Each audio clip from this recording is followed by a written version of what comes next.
versus the animal, one half for the world damage taken, the road warriors leading the doom. If you know what's good for you, you're listening to Trash Talking Radio, or else. Hey everybody, you're watching Trash Talking Radio. This is Hulk Hogan. Hulk, what do you got to say about Trash Talking Radio? Well, I gotta say that I just bought Trash Talking Radio. You're out of the picture, dude. This is my show, and you better watch, because what you gonna do when Hulk Hogan's brand new Trash Talking Radio runs wild on you? This is the Vital Idol, and you're listening to Trash Talking Radio every Tuesday from 7 to 10 on TrashTalkingRadio.com. And remember this, when the Vital Idol tells you, it's got to be true. And when it's on the internet, it's got to be real. It's Trash Talking Radio every Tuesday from 7 to 10. I am the top of pop, the king of swing, the international rock star way above par, the host with the most, Mr. Tuesday Night, the Vital Idol, Classy Mike Trash, and thank you very much.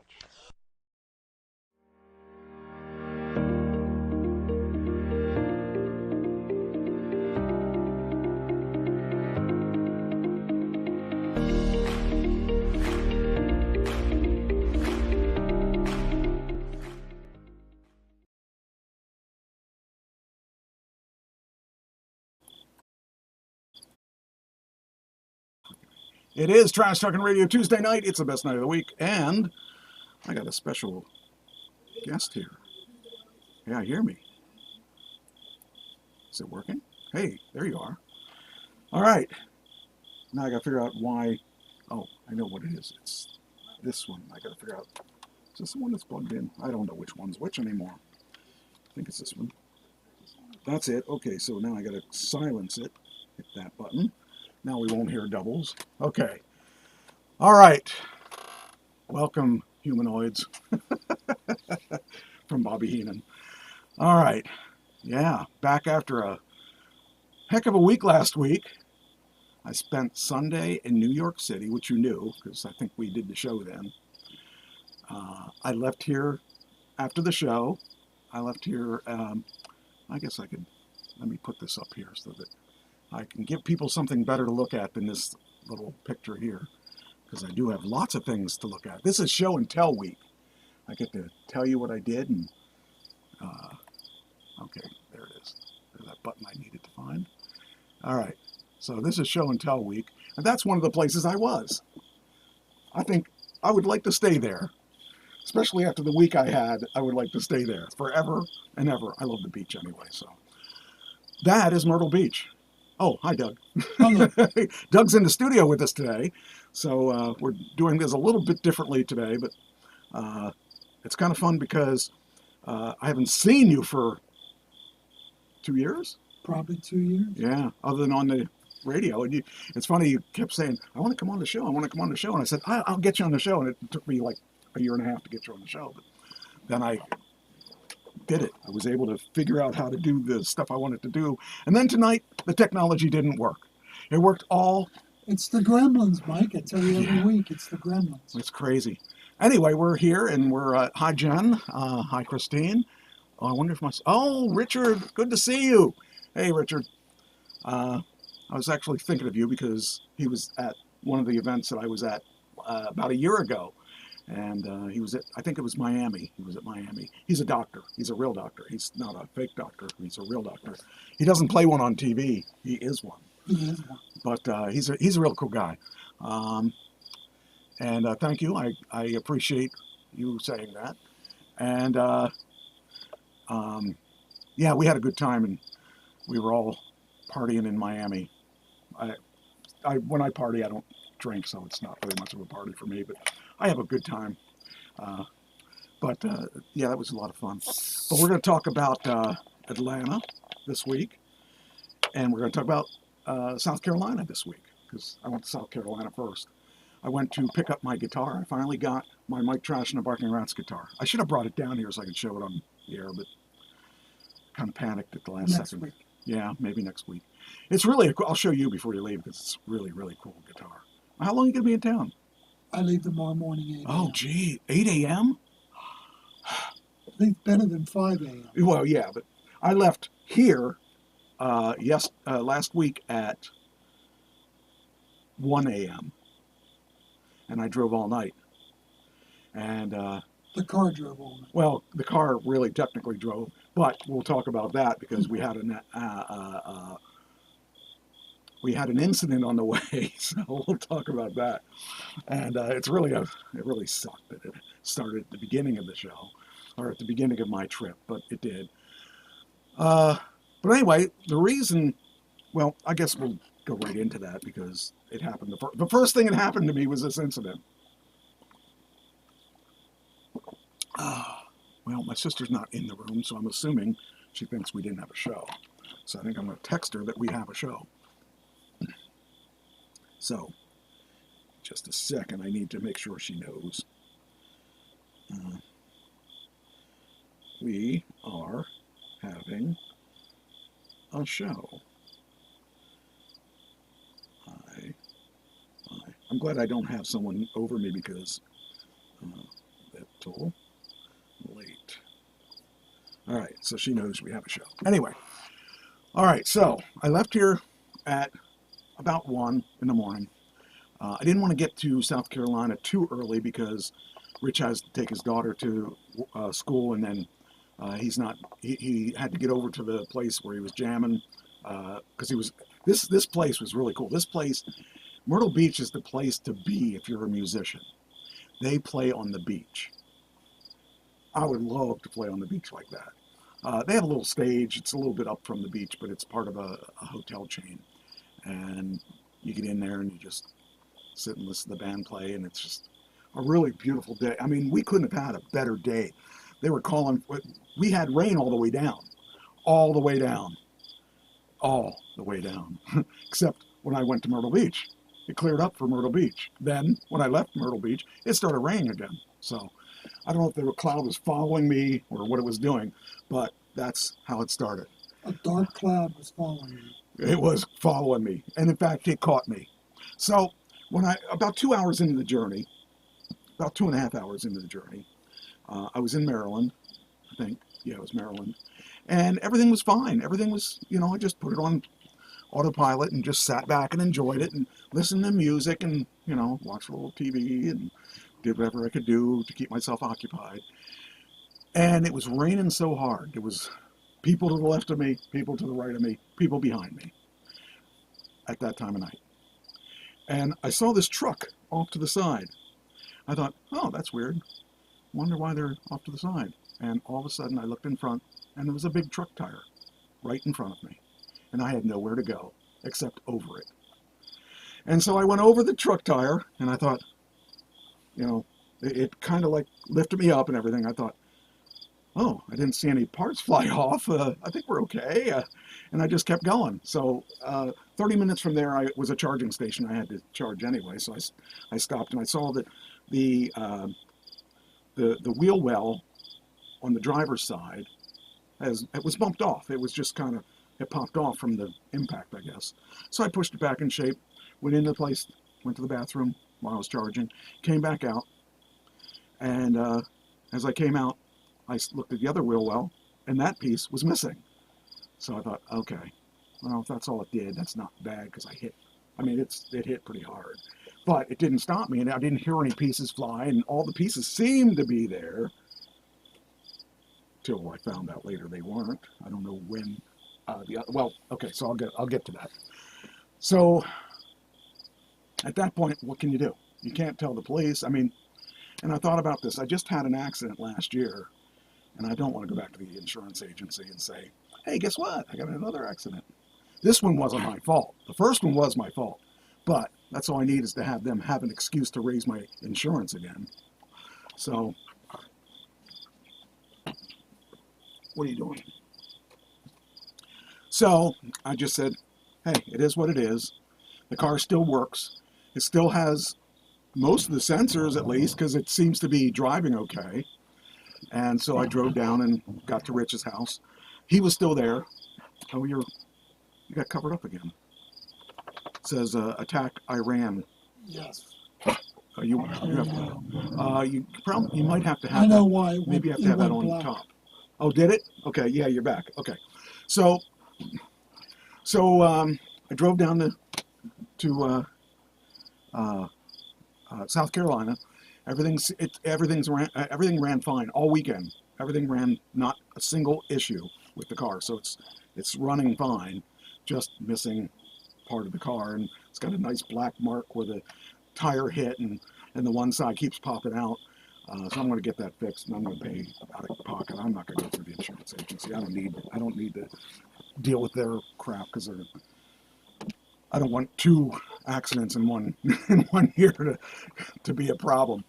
So so as far as I know, the car is okay. Everything ran fine, and it took me, if I were to go to Atlanta and back, it would cost me about $80 one way. So that's not bad, because I had to stop 4 times to charge, and it was probably less than $20 each time. So that's not bad. I'm happy with that. And it actually wasn't a bad drive for the most part. There were 2 spots going down that were really bad because there were 2 accidents, and 2 spots going up that were really bad that were accidents. And it was around the same area too. It was still, they were both in Georgia. But anyway, all right. So that being said, there's my car, and so I'm missing this piece here, and I think this might be a sensor I'm missing. So they're gonna have to replace that. There's a black piece that costs like $80 that I gotta get replaced. And I'm thinking they can probably salvage this, because there's really not, I mean, other than the black marks, there's not any dents on it. That's why I wasn't panicking, because there was not any accident. I mean, as far as I'm concerned, there's no accident here. On the other side, around here, you could see where it broke a little bit. So it's really minor damage. It's really not. What do you want? What? I don't have it. I don't have it. It's down there, right there. So the car really, actually, that thing's like a tank. If that would have been a Prius, you would have had a totaled car, because there's no way. Like most cars, boom, they would have dented and everything.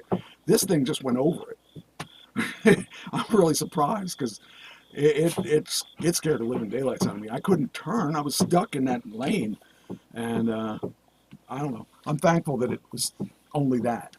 So God took care of you. yes, I am so thankful. Believe me, I am thankful, because I just can't even imagine this car. I love this car so much. Oh, and in the back there, if you take a look, there's a guitar back there. That's a Pendragon. We're trying to figure out what it's worth. I bought that guitar in 2000, somewhere around there, and I played it a little bit. And I really liked it because it had a cool design on it, and it's the first MIDI guitar, first guitar that you could play guitar and it would play on the keyboards.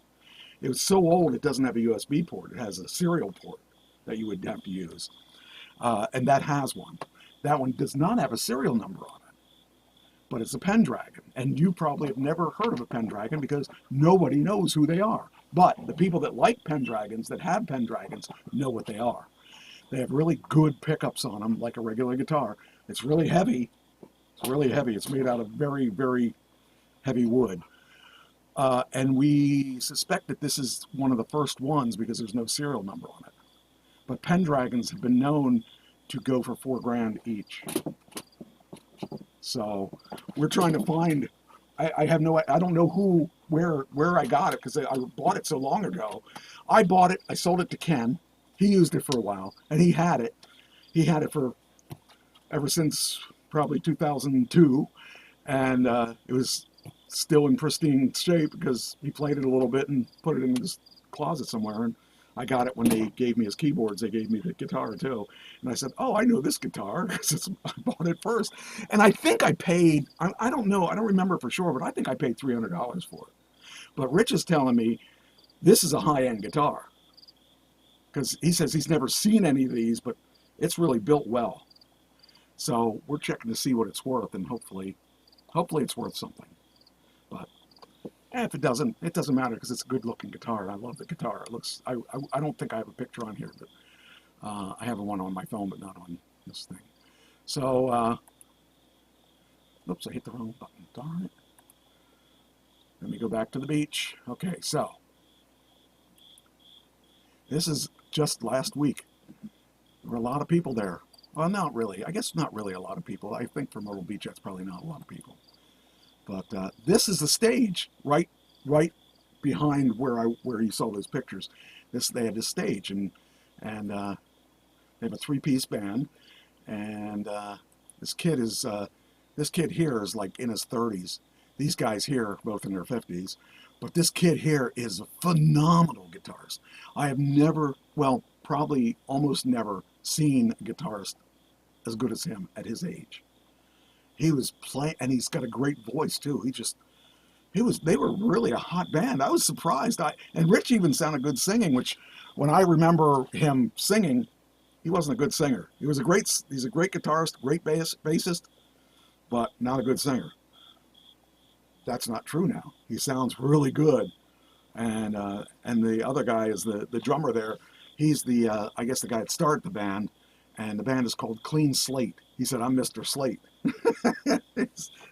I asked Rich, "Is his name really Slate?" He said, "No, they got that name from the Flintstones." So he's Mr. Slate. Yeah. He kind of looked like Mr. Slate, but he's not as short as Mr. Slate was. But it was a good time. They were really, really good though.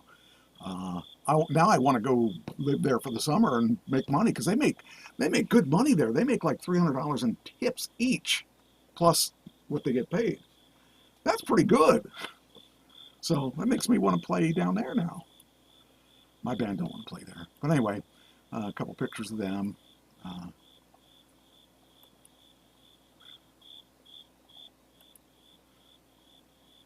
And then the beach again. I'm a beach lover.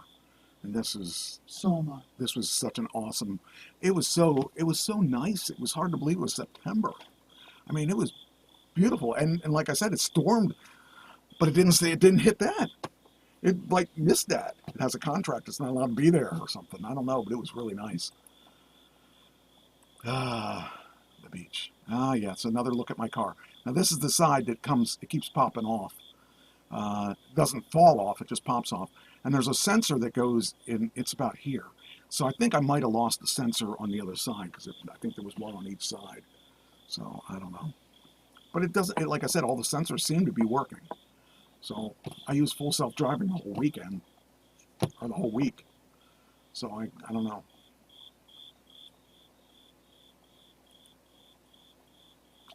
There you go. There you can see it's coming away. I can see it coming up. And it's broken down here, so they're going to have to replace this too, and that piece there. But I don't think it should be too bad, other than if they want to color match and stuff. I don't know what, I don't know, I haven't talked to them yet. So that was the first day. So I showed up at the house. Christine was supposed to show up, not my Christine. Christine was supposed to show up at the house in the afternoon. So I'm cruising down. After I left there, I'm cruising, because it's like another, I would say, left his place around, let's see, I left there around, they started at 2. I think I left there around 4, and I didn't get into town till midnight. So, you know, it's not that close. It was probably another 8 hours from South Carolina to there. So that's like 16 hours altogether with my trip. So when I'm going down there, it starts raining again, and probably not on the beach, just it has a contract that has to stay off the beach.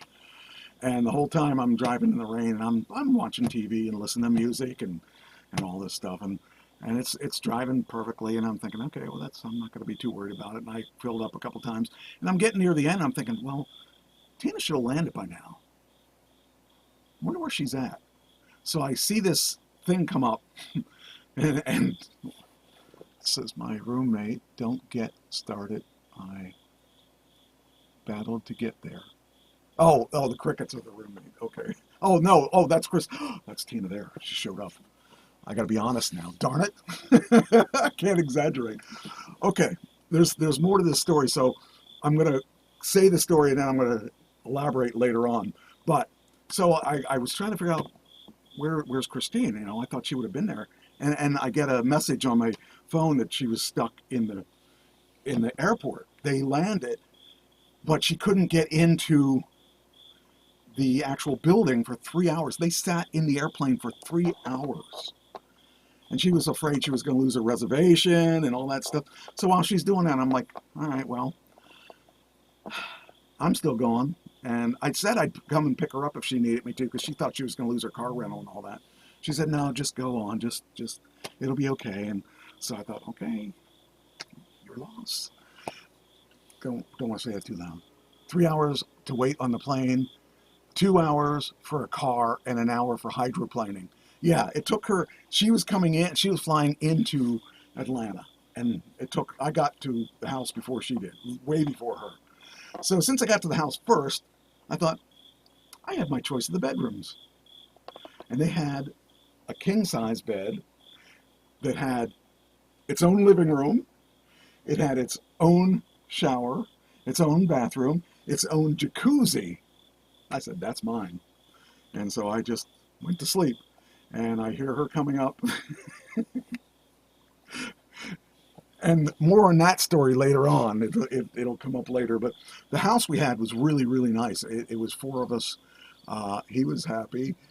He got the big bed, beat her there. Yes, I did. Thank you very much. I'm glad I didn't pick her up, because she would have wanted that room. Anyway, so, and like I said, later on I'll explain more about that. But we get to the place. I get to the place. I get to sleep, and I hear her coming in and grumbling.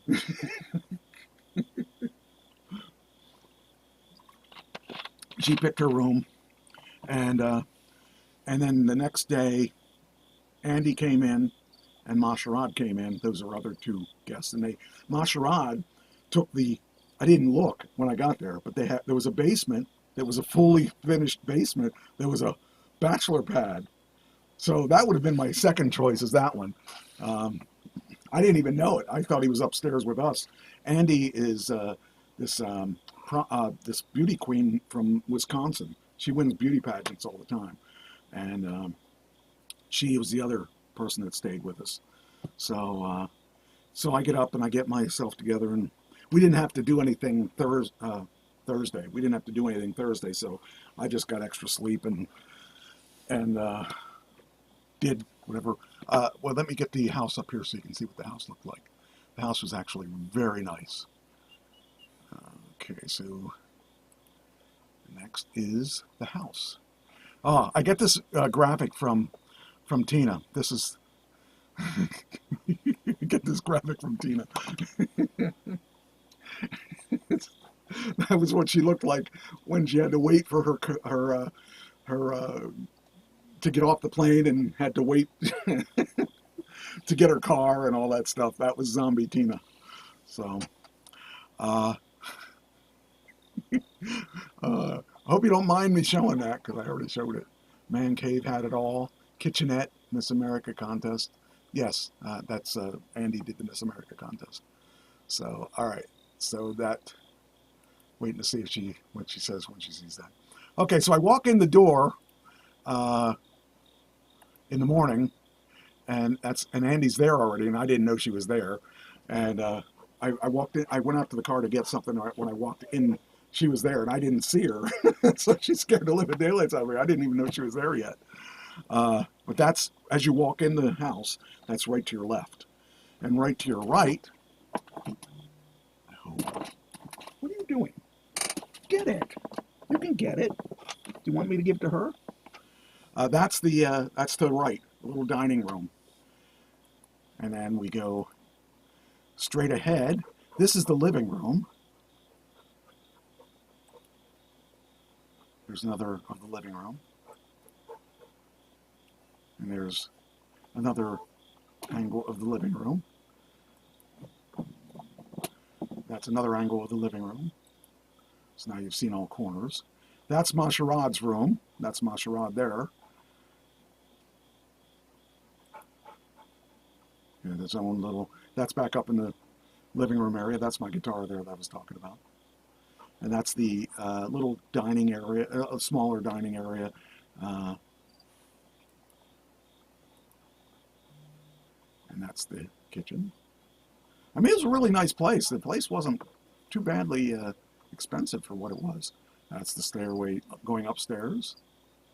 The other, you had to go around the corner. I just threw. So you got that feel.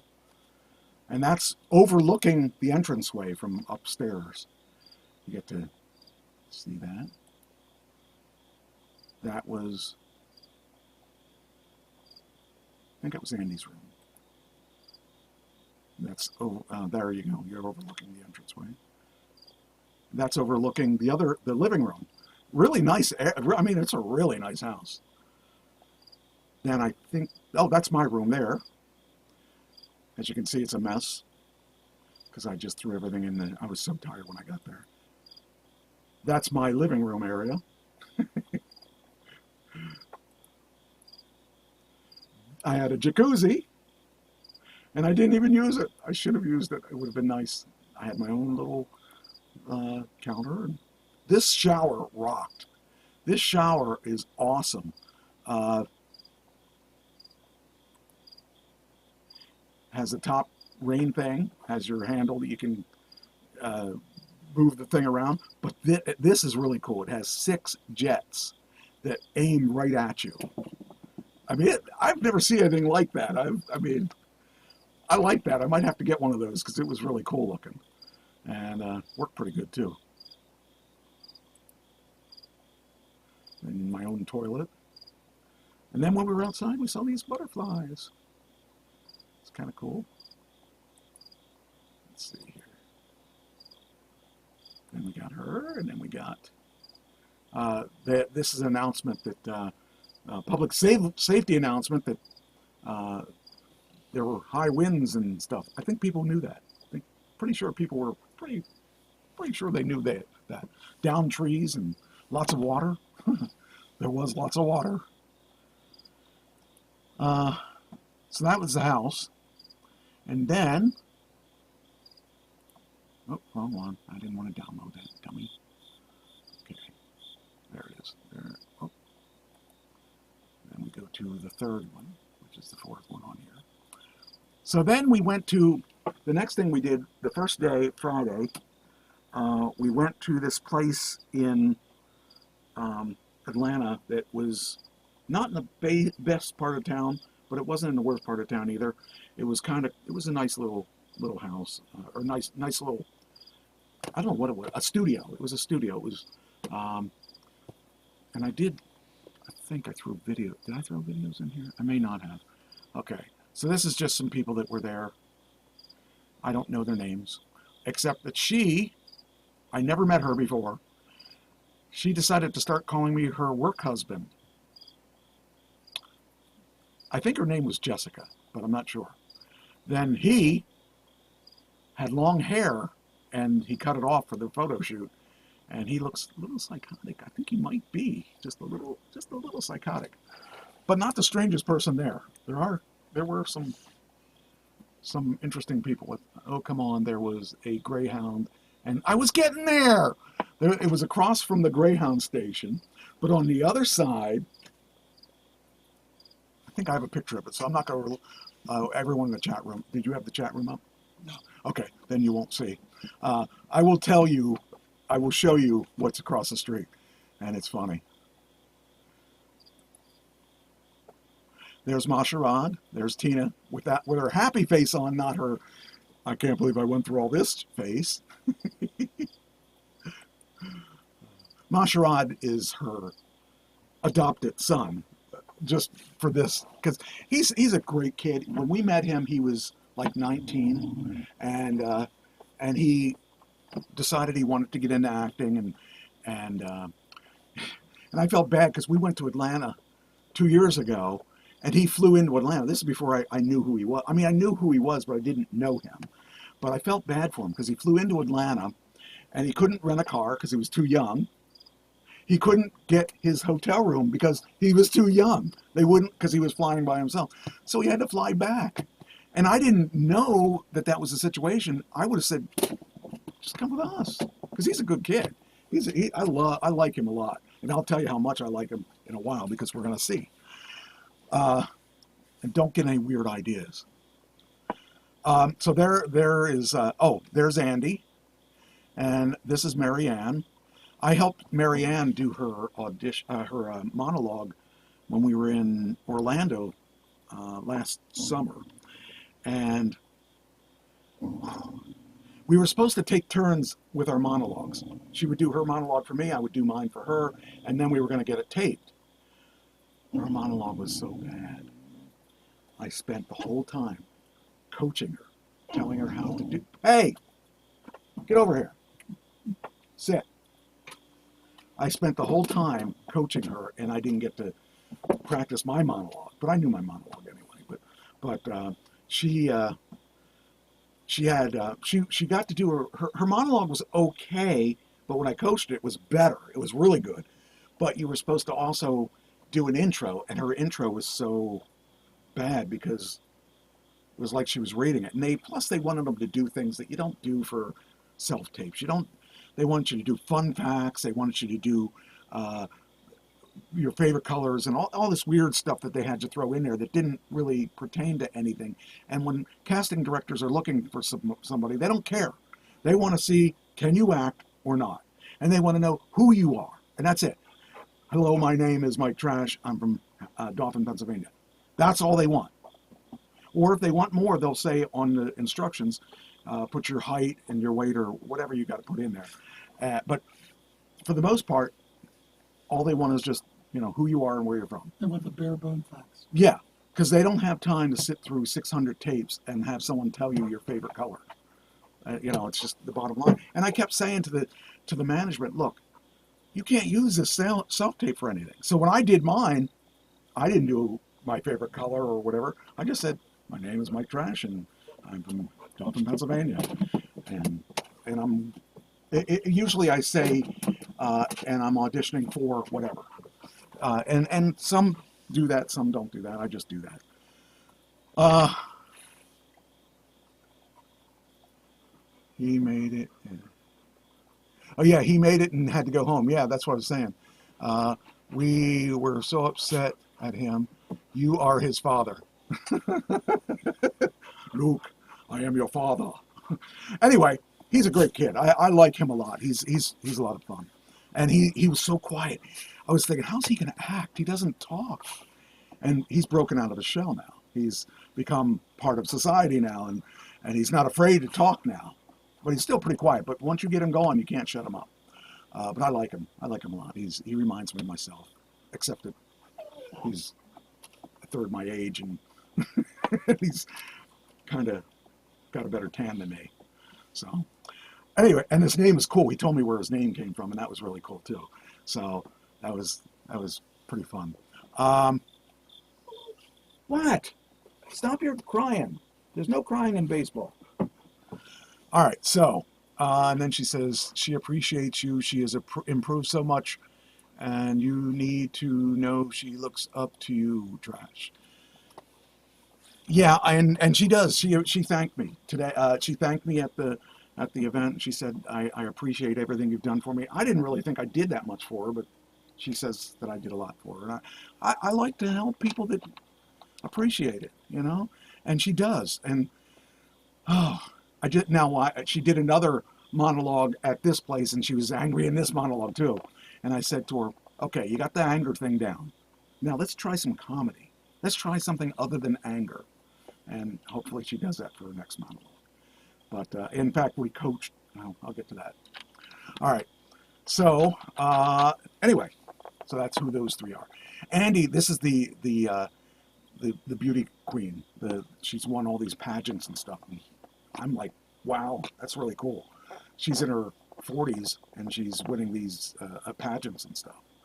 So that's really awesome.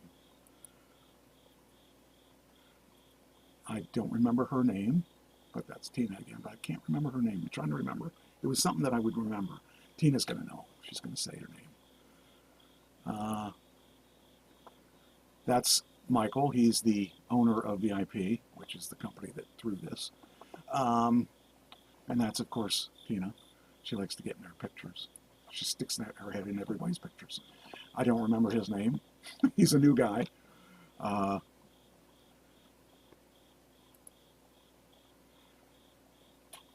I don't remember his name. I don't remember his name. I remember her kind of. Especially since she's in the chat room. Then we got we got Andy again. I don't remember what she was talking about. Then this is Deneen. She's the one that actually got me into VIP. She's the one that interviewed me and all that stuff. I'm going to interview her on our show, I think, down the road here. And she wants to interview me about where I've come, how far I've come in the time I've been with them. This year has been a good year for me. I've actually done 7 or 8 projects, so that's pretty good. For it's funny, being a guy, now you can understand this, being a guy who's worked all his life, worked 9 to 5 or whatever hours you worked, and you probably didn't have hours, you probably worked until you were done. Working, say 4 projects for a year doesn't seem like enough. And for me, a man who's a workaholic, as proven by after I quit work, I couldn't understand it. My last year, I did like 4 projects, and I was like, I'm failing at this. And everyone's saying to me, you did 4 projects, that's great. I'm thinking, no, I'm still working 60 hours a week or whatever. This is not a lot of work. I mean, the hardest part is finding the work. But this year I've done... That's the work. Yeah, it is. It really is. I've done 7 or 8 projects this year, and I've done some pretty cool projects. And I'm now understanding, okay, I am doing what I'm supposed to be doing. Because I keep thinking, I'm not doing enough. That's why I'm doing the band. No, I really am glad that I have the band again. That just makes me happy. Because, did you listen to music? Yes. I'm not sure if You I want suck. Okay, good. All right, well, that's good to know. But you suck at a high quality. Well, that last tape that I sent you, or I don't know if I sent you the one that I did, you could hear me clearly? Okay, that was the last one. I did suck that day. I really, all the way back, I was thinking, I got to listen to that and figure out what was wrong. Because for some reason, my timing was off. And it wasn't, and I was forgetting words, and things were really, I don't know what was wrong with me, but I woke up really not all myself. And I even apologized to them. But you got to admit that when I did Screaming in the Night, you never thought I'd hit those notes. And neither did I. And neither did the band. They were like, the guy that never talks in the band, the guy that runs the band, he came up to me. He said, you really did that well. I said, yeah, but if I only knew the words, I would have done it better. But I couldn't believe I did that. I was like, I sang that song. I actually did that song. I said, but that's got to be at the end of the night. Because I'm not going to be doing too much more after that song. Anyway, okay, this is Angel. She is an interesting person. This is, what's his name? Oh, I should know his name. I did a scene with him in New York, and I'm trying to remember what his name was. We did this scene in New York that was really fun. We were doing Stellar Adler stuff, and they paired everybody up, and he was my partner, and I didn't know what we were doing. And we were doing this scene where you would go in, and now the guy number 2 has to say yes to everything that you say. And it's a park bench. You're walking up to a park bench, and you say your line. The guy answers, and then you ask, do you mind if I, and you have to fill in the blank. And then he has to say yes, and then you continue your dialogue the rest of the way. So everyone's in there doing, hey, do you mind if I have a seat? Do you mind if I do this? And a lot of them were safe. You know me. I said to my partner,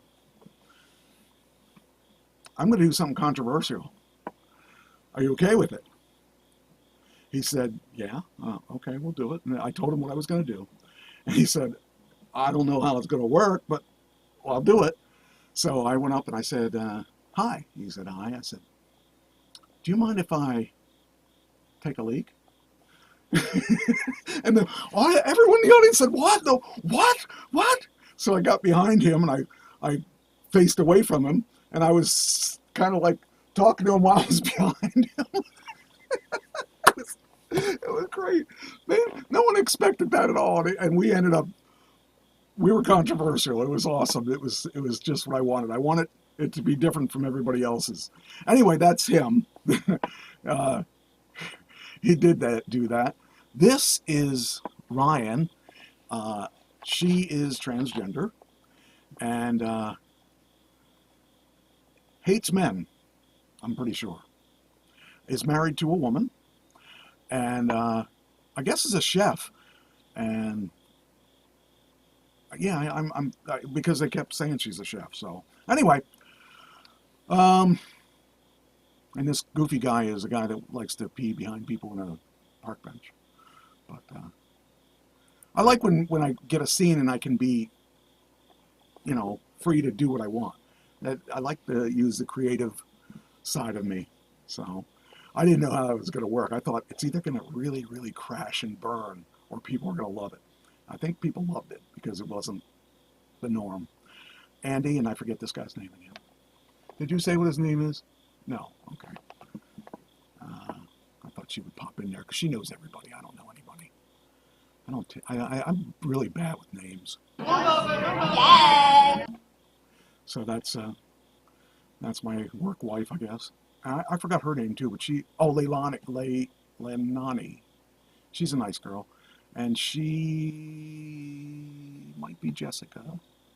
And there, of course, is Tina. She likes to photobomb. No, she's yeah. Okay, let's see next. Is everybody enjoying this, or am I boring everybody? You're boring everybody, but keep going. This guy here has tattoos all over his face. Has death and life under his eyes. He was in jail and at one point and tattooed himself. And he has tattoos everywhere. I don't remember his name, but I think he was Ryan too. That's my work wife, I guess. Then there I am with my work wife. It's kind of interesting because I've been there for a while. I guess I'm the oldest guy there now. I mean, within the company, the longest. And so all these people hear about what I've done, and I have not met most of these people. So I'm first time meeting a lot of them. But anyway, she was a nice girl. She actually steamed part of my clothes, which was good, because when we get there with wrinkles and all that stuff, I think she did part of my clothes. This is some more people. I don't know their I think I know these two people's names. Then this is an agent, and this is a manager. I spoke to them after. This is Masharad, this is Tina, this is Andy, this is Marianne, and I'm over here.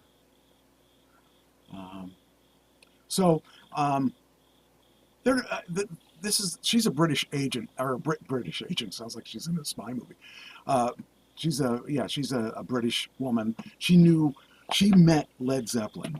I mean, her family was into music, and was into pro music stuff, and so she met a lot of the guys that we watched growing up. And she told me she knew Jimmy Page and all them, and I'm like, oh, I want to meet them. I just watched a special on Jimmy Page on YouTube that's really good. She's an interesting woman. She's not going to get me because I figured if she wanted me, she would have taken me by now because I've met her a couple of times. We're friendly with each other. But that's the first time I met her. Now they're like best friends, but she seems somewhat interested. I'm looking for a manager rather than an agent. And the reason I want a manager is because a manager can help me with everything I'm doing, writing, with acting, with music, and all that stuff in one bundle. So I think I want a manager rather than an agent, because I can still get acting work through a manager, but I can be more customized towards someone like that. So that's at least what I was talking to with my advisor person. Okay, Deneen, Michael, Christine.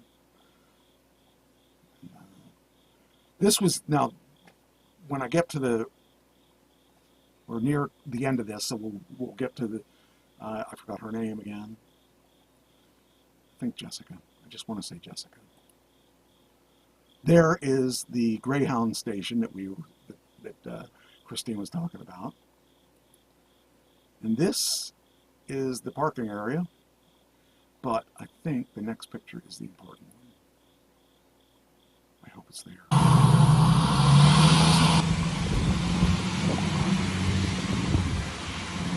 That's where we had to go in. It was a weird looking place on the outside. But the important part is I hope this last picture. No, it's not there. Oh, that's the intro. Okay, so inside this building was this was the place where we were in that they had us go into. It was set up for Halloween already. Yeah, but my friend, is no one, if you are I not don't in have a picture of the other thing. have you guys wait out here? It was a strip club right across the street. I thought I had a picture of it, but I guess I don't. I'm bummed. I thought I had that all set up. I guess I don't, unless I left it in this one. And this is the actual photo shoot now. Okay, I just want to make sure I didn't leave that in there. Nope, it's not. Okay. All right. Another one of Tina. Another of our group. And our group got goofy. We decided we were going to do weird faces.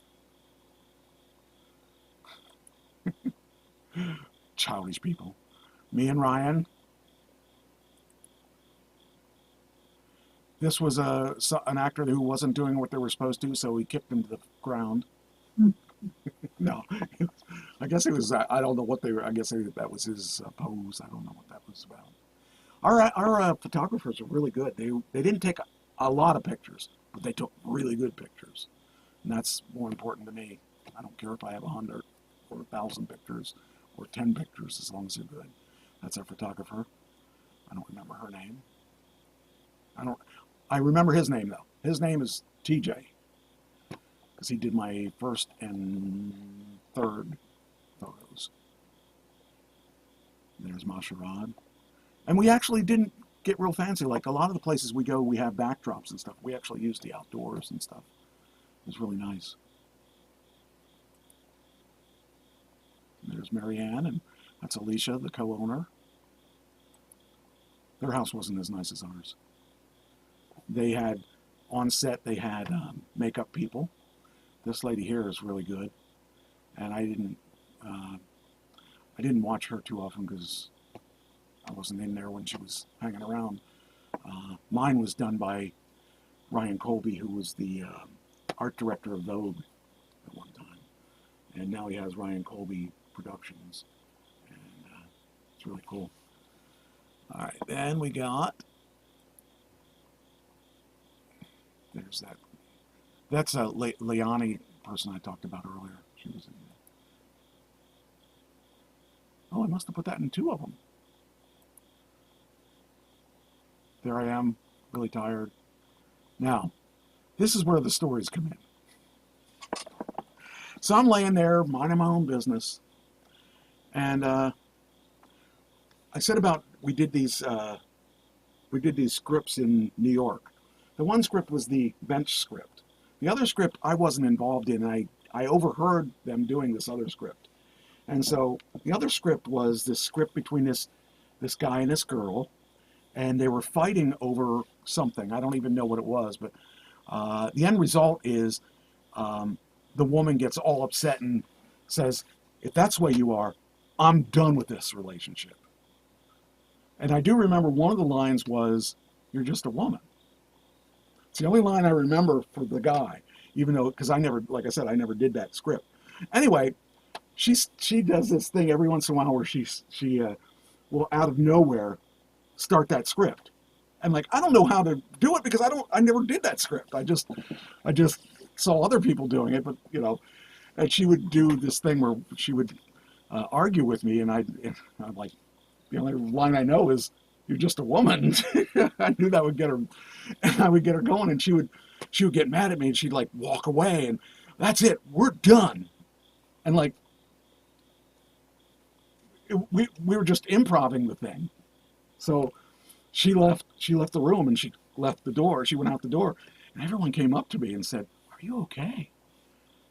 I said, "Yeah." She gets like that, and she would do it. Then we get in a fight later on. All night we were fighting. Not really, but people thought it. They bought it, and I would say, "Well, you're just a woman. You shouldn't be doing that. You shouldn't be going with that. Well, if you don't like it, maybe this is time for us to call it quits." I said, "Well, go then." And they kept going up after me. They'd say, "Are you okay? You okay?" Like, she just gets in those moods, and it's just funny because the whole time we just improv the stuff, and it was just I just thought it was funny because even the management said, "What's wrong with her?" Oh, it was funny though. The things that we do to entertain ourselves. And so let's go further in this. That was awesome. So when you're doing these things, I worked as a PA, an assistant. So it gives us, we help others, like when we're doing these things, we'll hold their phone, we'll take pictures of them being photographed and stuff so they have things to show people. No one took any for me, but it's okay. But, like you'll follow them and just take a picture of them being photographed and stuff like that so they have stuff to show people. And that's one of the things that they were doing there, is that they were taking pictures of someone that was getting their picture taken. It's kind of fun because you can document it, and it's more interesting than just showing your pictures. Then that's me and her. That's me and her and Andy. That's us again. I thought I deleted those. I don't know why, because they're in there twice then. Okay, we can get rid of those at some point. Wait a minute, let's see what else we got. Oh, come on. Okay. And then we were looking at each other like, eh. But it was really funny. The arguments we got into were stupid too. Oh, okay, that was one of the things I wanted to tell you. So one of the arguments we got into was, she started talking about, if you were a gentleman, you would have left me the nice room. And I said, well, I'm not a gentleman, am I? I said, look, and she started telling everyone, he took the biggest room. He took the nicest bedroom. He took his own bathroom. And I said, yeah, but I can justify all that. She goes, well, how do you justify it? I said, okay, you people be our jury. Tell me if I did wrong. Tell me if I'm the bad guy here. I got there first. I like this bedroom. And I thought about, maybe Tina could get this bedroom. But then I thought about it again. Her reason for having the bedroom is every trip that we've done, in the past couple of years, it's been me, Marcia, Tina, at least us three, and then there's other people, but we were the core that would do it. She always gets stuck sleeping with Marcia in the double bed or that room, or if they have two beds in that room or whatever. She always gets stuck there. So she said, I always get stuck with Marcia, and Marcia snores. And last time we were in New Jersey, Marcia was snoring so bad because she was sick that I had to sleep out in the living room. And I had this clickety thing to sleep on out in the living room. I deserved that room because I had to always sleep with Marcia, and she's not here, so I deserve my own room I deserve that nice room. I said, okay, all right, fine, that's all, good. Here's my reasoning. Yes, it's true. You have to sleep with Marcia in each of these things, and she does snore. She snores so bad that we can hear her throughout the house. I will not argue that, and I feel bad for you. But here's my justification. In this house, you had your own bed, you had your own room. You should be thankful for that. I said you were upgraded. You had your own. So the vote went around, and they all agreed that I did the right thing. I don't know, maybe I could do no wrong this weekend. It was funny, because they all agreed with me, and they didn't agree with her.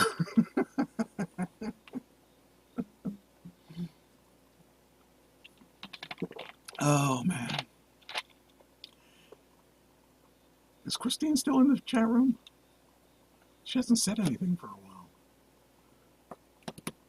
I don't know. Anyway, but it was funny because she thought for sure that she would get all the votes. She thought for sure that I would lose that, and I thought for sure I was going to lose it too. But it worked out really well. For some reason, they like me there. I guess they keep hearing the stories of me, and I'm hearing that,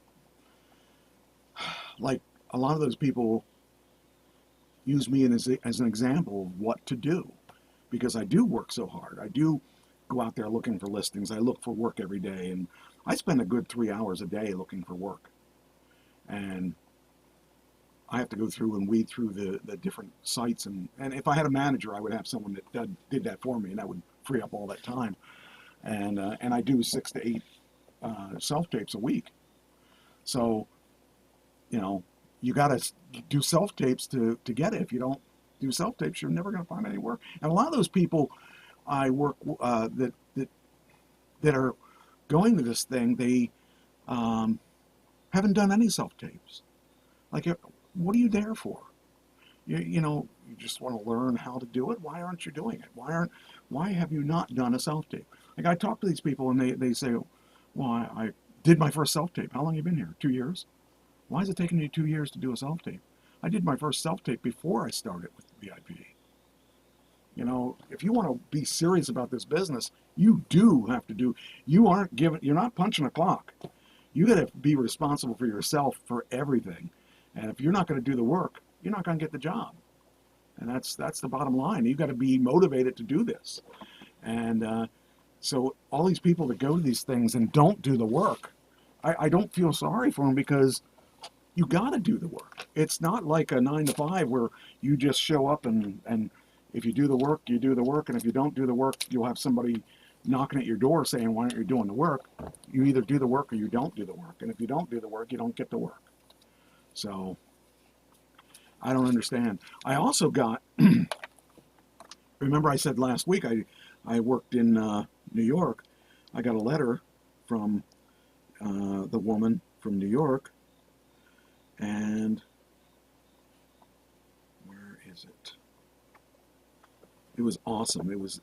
I really appreciate it that this person not only liked my work, but praised my work, and that's really almost as good as being paid, because you see that they appreciate it, what you do. And here you go. It says,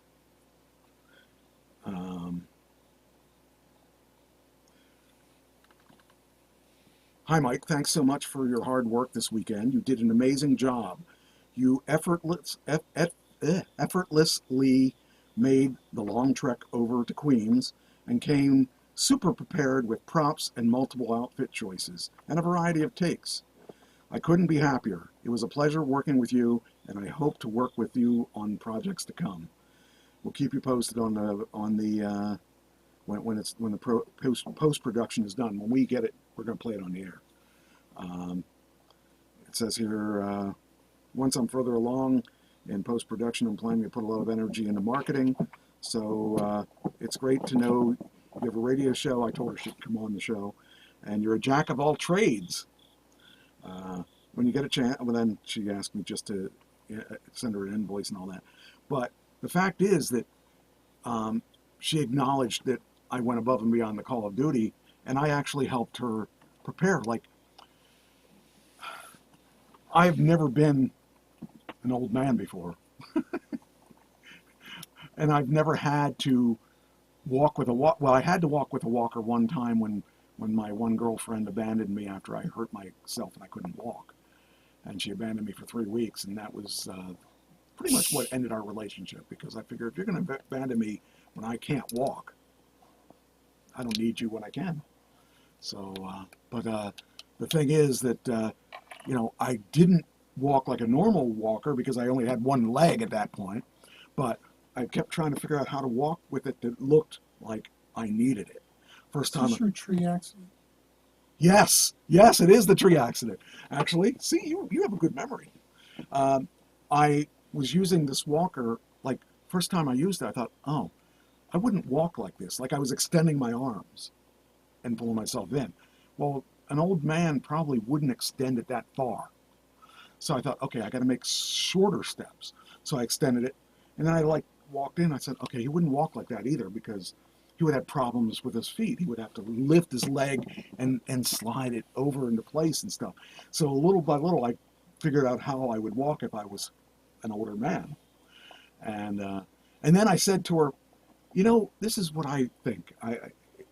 During after the one take, I said, let's do it again. And she said, what do you want to do? I said, I'll run this by you and see if you agree with this. I'm thinking, I'm walking across the road, and your father, or the main character, is staring at me. I'm the pivotal part of the show. Like, he sees something, he sees me, and it makes him think about his life and all that stuff. And I said, what if, when I walk in front of the car, I get tired and I got to stop for a second, take a breath, and then continue my walk. And it gives him time to focus on me, and whatever he's thinking, it just plays into the role. She loved that idea. It was a simple thing, but it's something that probably most people wouldn't think about. If you're that messed up, if you're that old, if you're that weak and all that stuff, you probably wouldn't walk just right across the road. You would if you're in good enough health, but I'm thinking that the pivotal part would be better and have more impact if they stopped for just a second. It doesn't have to be long, just for long, to grab a breath and move forward. And it gives her a chance. It gives the character a chance to look at me, and they're shooting from inside the car. So I thought that would be a nice angle, and she actually agreed with that. And she liked the suggestions I had about the shoot too. My part in that film is like 30 seconds to a minute, and it took me longer to get out of bed than what I'm going to be in this movie. But the idea was that I helped her with production. I helped her with things. I didn't see Masharad's video. I know he uploaded it. We got to see that video too, because the video is really cool that we did, and I want to make sure that. Well, I'll go through the rest of these here. It might be at the end of this, but we got to do that. We got to see his self tape that I worked on with him.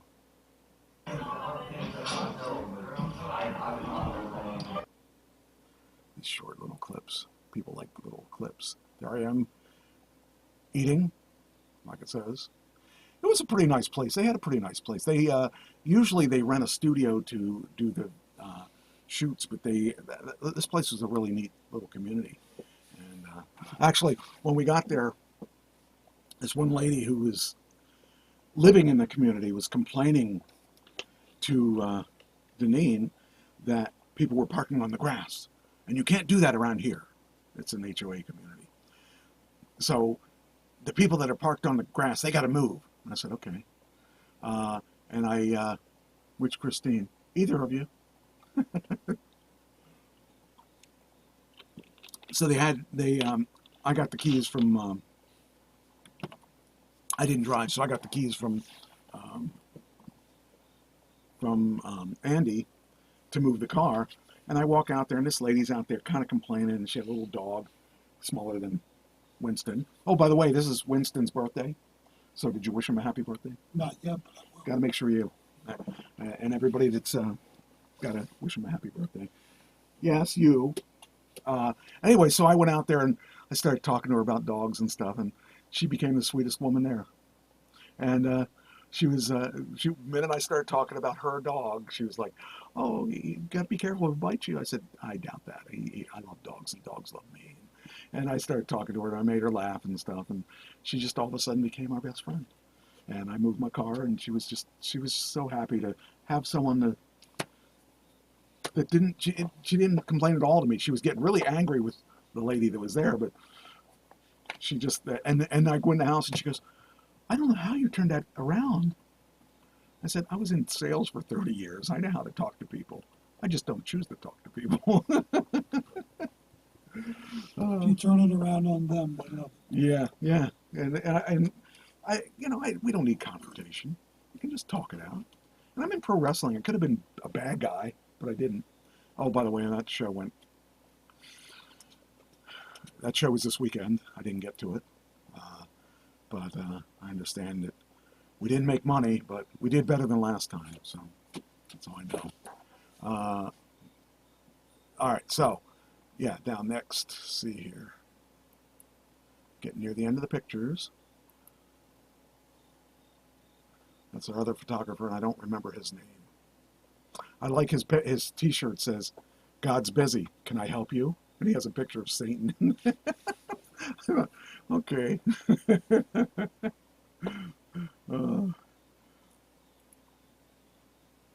There's the other photographer. There's, I don't remember her name. There's Christine again. There's, I don't remember her name. There's, I don't remember her name. So I don't have it in here. Where did it go? I thought it was in here. Okay, I'm going to upload this right now, but we'll talk about other things in the meantime. But this is, because this video is pretty cool. We did a scene, and the reason it's important that I do this is that this has something to do with something else I'm going to talk about. So it's kind of it's sort of important. Let's see. Here we go. Okay, where are you, Washerrod? There you are. Now, why didn't that upload? Okay, so I'll pick that one. Okay, move that. I'm going to send it to OneDrive. I could have sworn I uploaded this. I must have deleted it for something. OneDrive, where are you at? Why is my OneDrive not there? That's really weird. My OneDrive is missing. Well, we'll put it in the, we'll upload it to the Google Drive, I guess. That's really weird. Okay, so that's the only thing we need. Okay.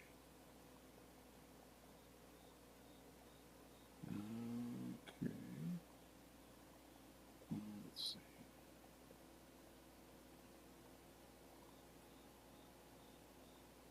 All right. Come on.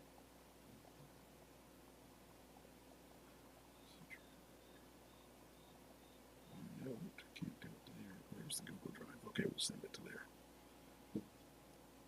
Okay. We will put it right there. All right. So when that comes up, so yeah, we had to do he had to do a self-tape for the one extra that he did. The agents were critiquing the self-tape. So they gave him a script and they had to learn the script. And he needed 2 readers. So I was one of the readers, and then the other reader was Andy. So we did it a couple times, and it was funny, and it was, but I gave him a couple ideas of how I would do it, because it was, ever since I started with this new acting teacher, I see a whole lot of things that I never saw before, because he teaches a different type of acting, and it's based on Stellar Adler, so it's Stellar Adler on steroids. It's taking it to the next level, and they use Meisner when they teach at this place, so it's a little different from what they do. But I wanted to make sure that I use some of the techniques because I see things that I never saw before when I'm seeing other people doing self-tapes that make it so much better with this other technique. And so it wasn't much. I didn't tweak much on them, but I tweaked a few things that seemed little. And when I went to get my pictures taken, they were working on some of the other people's auditions, and I started listening to the people, and I thought, wow, I really hear things a lot differently now that I know this other technique. And they sound like they're reading it, but they aren't. They're memorizing it. They're not. You're not supposed to memorize it. You're supposed to feel it. You're supposed to, like when I watched, when I did the Sopranos audition tape that I showed, one thing that I tried to do was I tried to use it there too. And one thing that I noticed is that watching the script and watching the TV show at the same time, you will never realize how much they go away from the script. And I didn't realize it till I started working on mine, that the first Sopranos, there was no Tony Soprano. It was somebody else. It was somebody, I forget what his name was, but the same guy played that part. But it wasn't him. It was, when he played that part, he became Tony Soprano, and that's what they used from then on. But the original name of the original person was not Tony. So I thought, oh, that's weird. I wonder why that is. And then I thought, okay, well, let's watch the second one and let's look at the script for the second one. From the second script on, it was Tony Soprano. But the person's name wasn't Tony originally. It was something else. I can't remember what it was off the top of my head, but it was interesting. And then I started watching the script, and it's not real. It follows a script, but it isn't the script. They improvise a lot because they aren't using Meisner technique. They're using Stiller Adler, and that is you're becoming that person, and you're in that situation not as paper, but as in what would you do in that situation? How would you talk in that situation? What words would you use? What words, because it's coming from you, not from the character, because you are that character. You have to say it the way you would say it. And I learned that it doesn't come out the way it's supposed to. And there's a reason for it, because that person's, those words are merely a guide to get you to the end point. But when they actually act it out, a lot of the times it's not what it appears to be. So okay, I think that is there now. All right, so we'll do this. We'll go to Google Drive. All right, now let's see.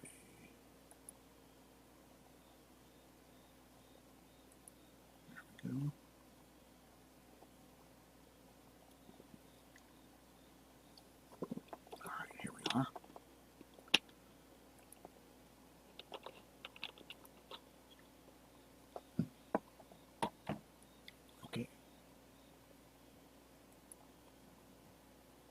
Okay, well, you are there, right? There we go. Now let's make sure it all. My name is Mashra Swinson, and I'm auditioning for the role of clerk. He said there's about 50 of them so far. I just hope they take me. Get me off this godforsaken planet. Excuse me. You're excused. Do you not see that? Think I care about that? It's... First time seeing a spaceship? Amateur. I've been abducted like 10 times. Go back to wherever you came from! I just told you, there's no intelligent life down here! You've been abducted? Whatever you do, don't let them give you gas. Screw you, Fred! Please put the cards back in the rack after you're done using them. I'm tired of people just leaving them out in the parking lot. So I told him, first off, you're a teenager. You don't really care about the store. Don't play like you care. Play like you're just there. You're stuck in a dead-end job.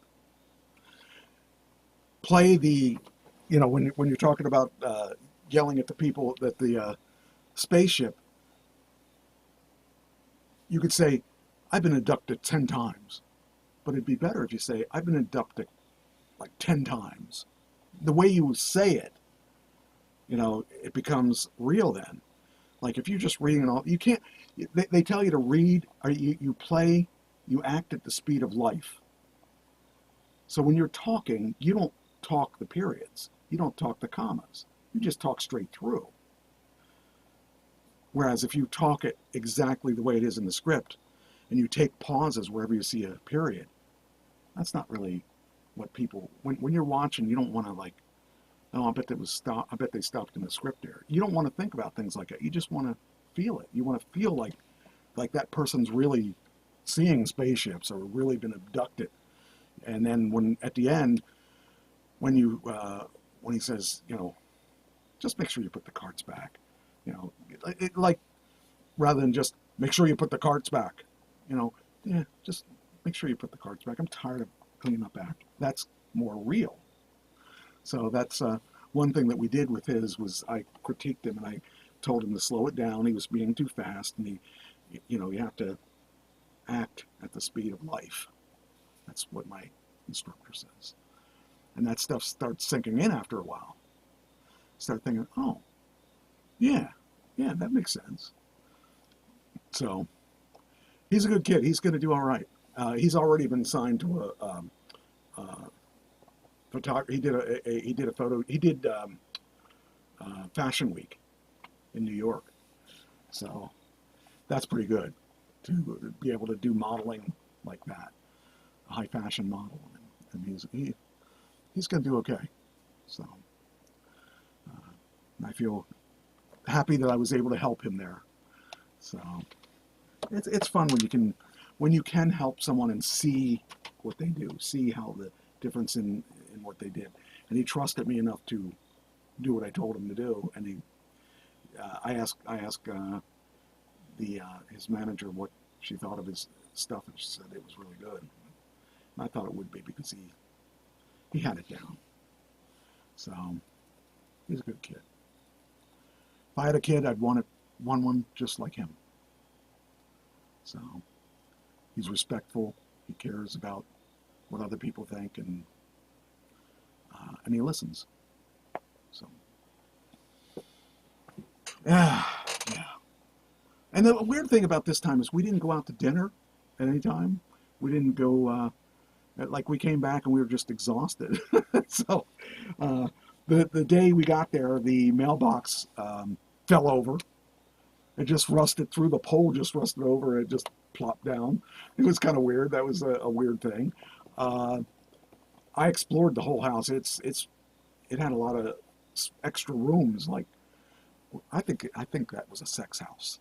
I think that was a swingers house that they rented out to swingers. Because why else would you have a hot tub and all these rooms and all these showers and all these, just really, I really think it was more of a party house than anything.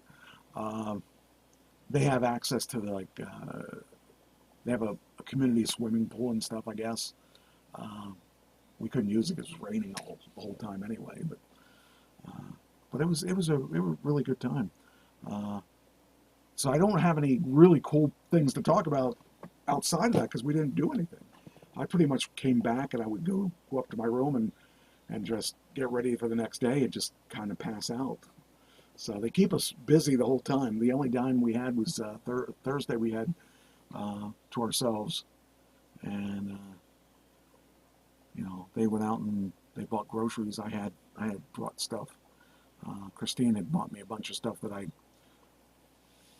pretty much lived on. Not good food. I gained a couple pounds, so now I got to lose a couple pounds before my doctor's appointment in 2 weeks. So I got 2 weeks to lose this weight back. I don't want to hear him whining because he hasn't whined in a long time since I started losing weight. So it's time to gear up and try to lose this weight again. But it was a good time though. On the way back up, nothing really happened. It was just pretty much a smooth drive. Everything was in its place. All the charging stations I had changed on the way back because it would try to assign me to a lower kilowatt charging station, and I would look for the higher ones. The 250 kilowatt ones can charge my car faster. And so, like a couple times it said it would send me to 150. I said, nope, not going there. And then I'd look to see where the next one is, and there's a 250. I'm going to take that one. And then the car does weird things, like it'll tell me to charge. Like on the way down, it told me to charge for 10 minutes, and then it was going to have me charge again in like 3 miles. I'm like, why would it do that? So I didn't listen to it. I just charged it higher so I could just go past that. Because last time it did that to me, I was going to Rhode Island, and it had me charged to like, I don't know, it probably charged to 260 or something like that. And then it told me, when I left, it said, you have to stop this place here, right down the street. Like, I mean, really, it was really close. And I was only charging for 5 minutes. I'm like, why did it do that?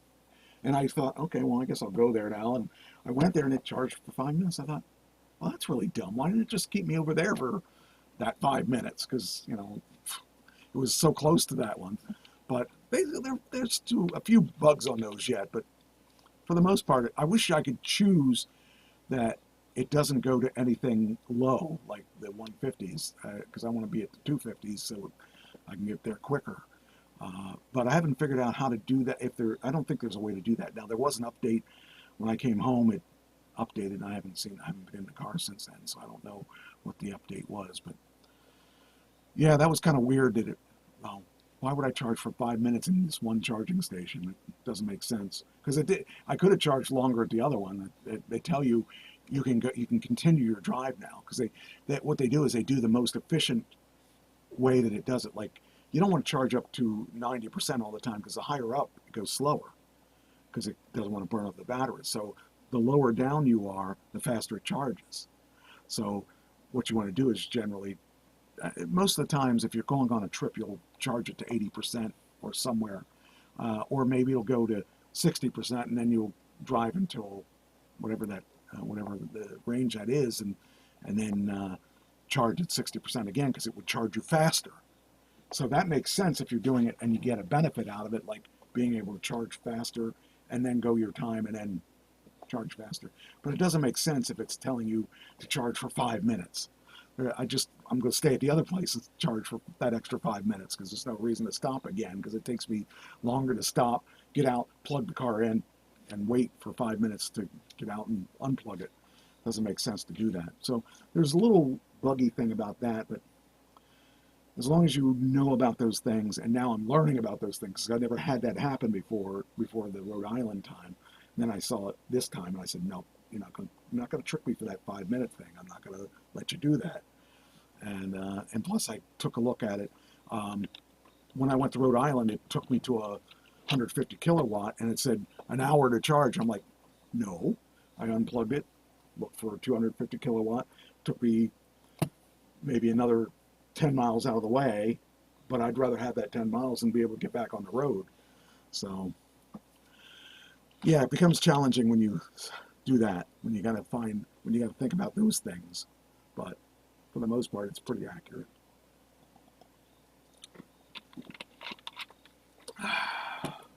Wow, we got an hour yet. I'm glad I prepared for that, because I actually don't have a whole lot to talk about, because we didn't have a whole lot to... There's a lot to talk about today. Yes. Do you want to talk? Well, go ahead. I know you got some things. Well, Israel got attacked. Okay. Iran shot 200 ballistic missiles. Oh, is that the one where the leader got killed? Yes, it's retaliation Okay. for the head of Hezbollah's being killed. Okay, because I read something about that, and I did put notes in my notes about that. I didn't do too much about...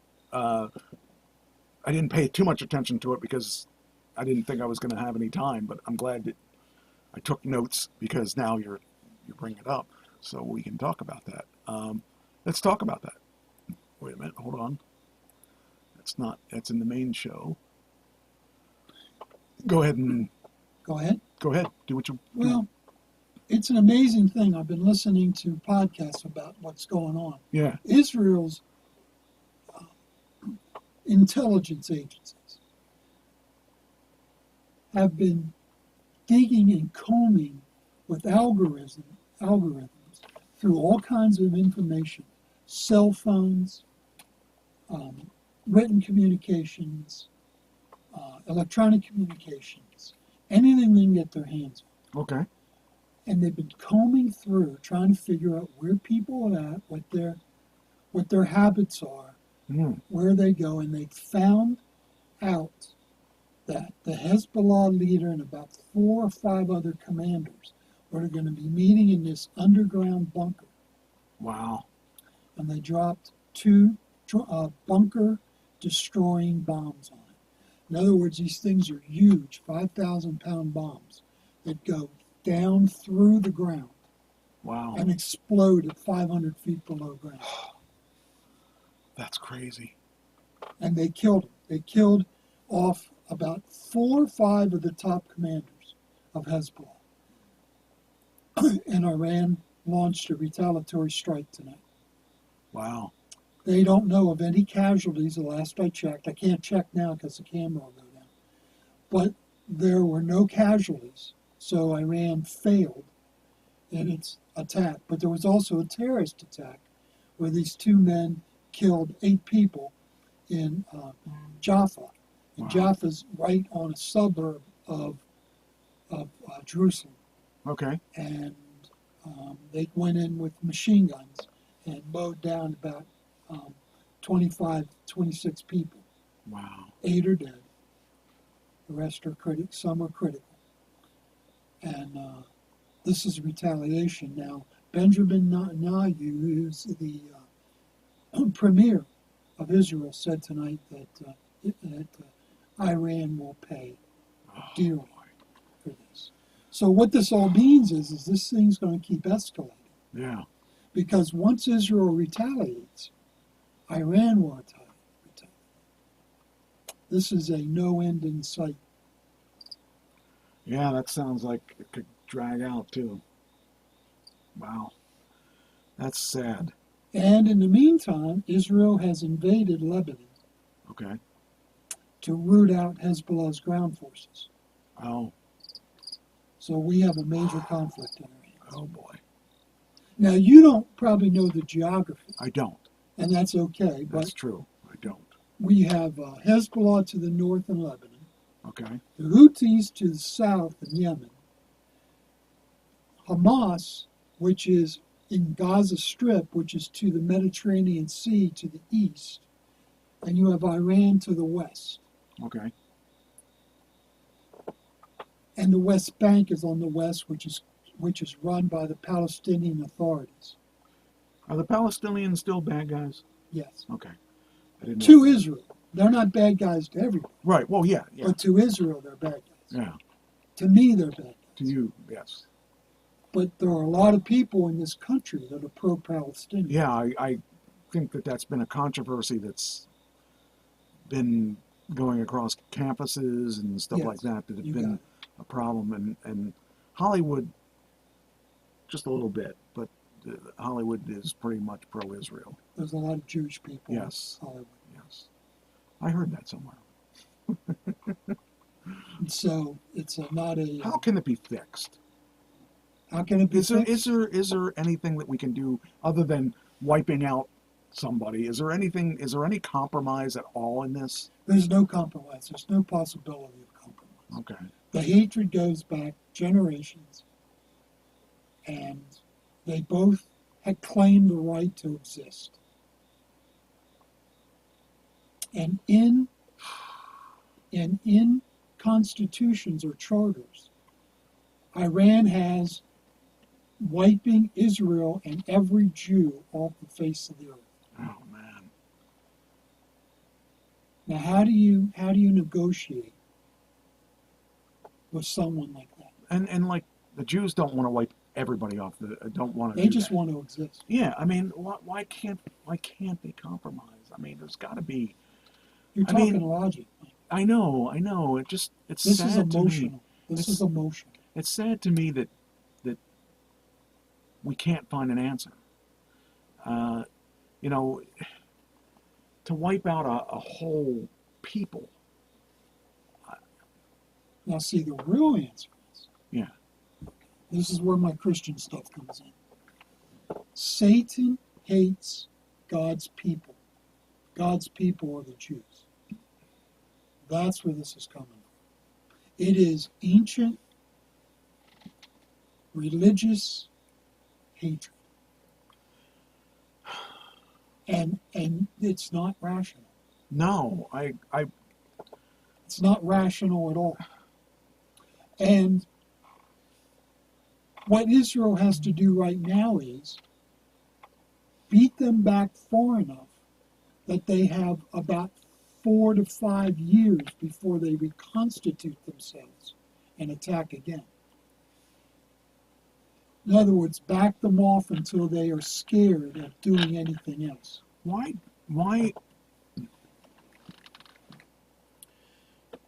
do not the schools, the people that are pro-Palestine, don't they understand that the only answer is to wipe out Jerusalem? The Americans are pretty stupid. Like, for example, Gays for Palestine. Yeah, well, that they're still. I mean, if amazes they me go that there if they is- go over to the Gaza Strip, they'd be thrown off 3 to 5 story buildings Yeah. because they were gay. Yeah, We're not talking about brainiacs here, even though they go to Ivy League schools. You know, the hatred is so. Now, does the average Palestinian get hurt in this conflict? Yes. The innocent Palestinians that just want to live their life, right. they're getting hurt in this. But they're pawns. Because Hamas uses them. Hamas and Hezbollah put their headquarters underneath hospitals. There's rocket launchers in schools and in garages. So Israel sent messages into Lebanon that said, if you have a weapons store in your home, get out. Leave. We're giving you 24 hours to get out. Because you will not have a house. Man, I'm so glad we don't have to live under that stuff. I mean, we've got our problems with not those kind of problems. That's just, I can't even fathom waking up and not, wouldn't be able to sleep if I had that kind of thing, wondering what we going to get bombed tonight or. And Israel, the whole nation of Israel went into their bomb shelters tonight. As soon as Iran launched its ballistic missiles, the whole country went into bomb shelters. How much time do they have to do that? Well, we're not talking the type of weapons that Russia has or China has. So there's time. If we launched, we'd get there a lot faster. Our weapons. They launched, and there's time. I'm actually surprised that we're not involved in this. We are involved. I mean, we helped shoot down the missiles. Oh, did we? Oh, okay. Okay. I feel for all Half the of people. our Navy is in the Middle East right now. Do you believe that Trump could have stopped this? Because he, of course, said he could. He could have. I don't think he could have stopped Israel. I think the conflict in Israel and the Middle East could not have been stopped. I don't think Ukraine would be at war today. Okay. Yeah. Because I don't think Putin would have tried with Trump in the White House. But Israel and the Palestinians and Hamas and Hezbollah and Iran and Yemen, the Houthis. I mean, ever since I was a kid, there's been conflict, and ever since the beginning, there's been conflict, and it's just never been resolved. I just can't believe that after these many years, decades, hundreds of years, whatever it's been, thousands of years, 2,000 years. Muhammad, the prophet of Islam, Yeah. wanted to be involved with the Jewish Christians. Okay. They did not accept some of his ideas, Okay. and he rejected them. Okay. And has hated them. And Islam has hated Christians and Jews ever since. There's. It's been a conflict for 2,000 years.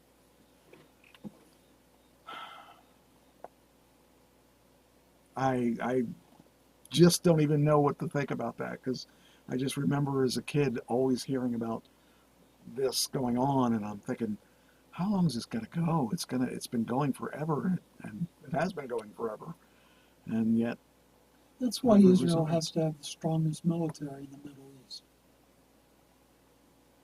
They have to make the Palestinians scared of them, so they won't attack. so this is a really bad question to ask, but I gotta ask, why doesn't God do something about it?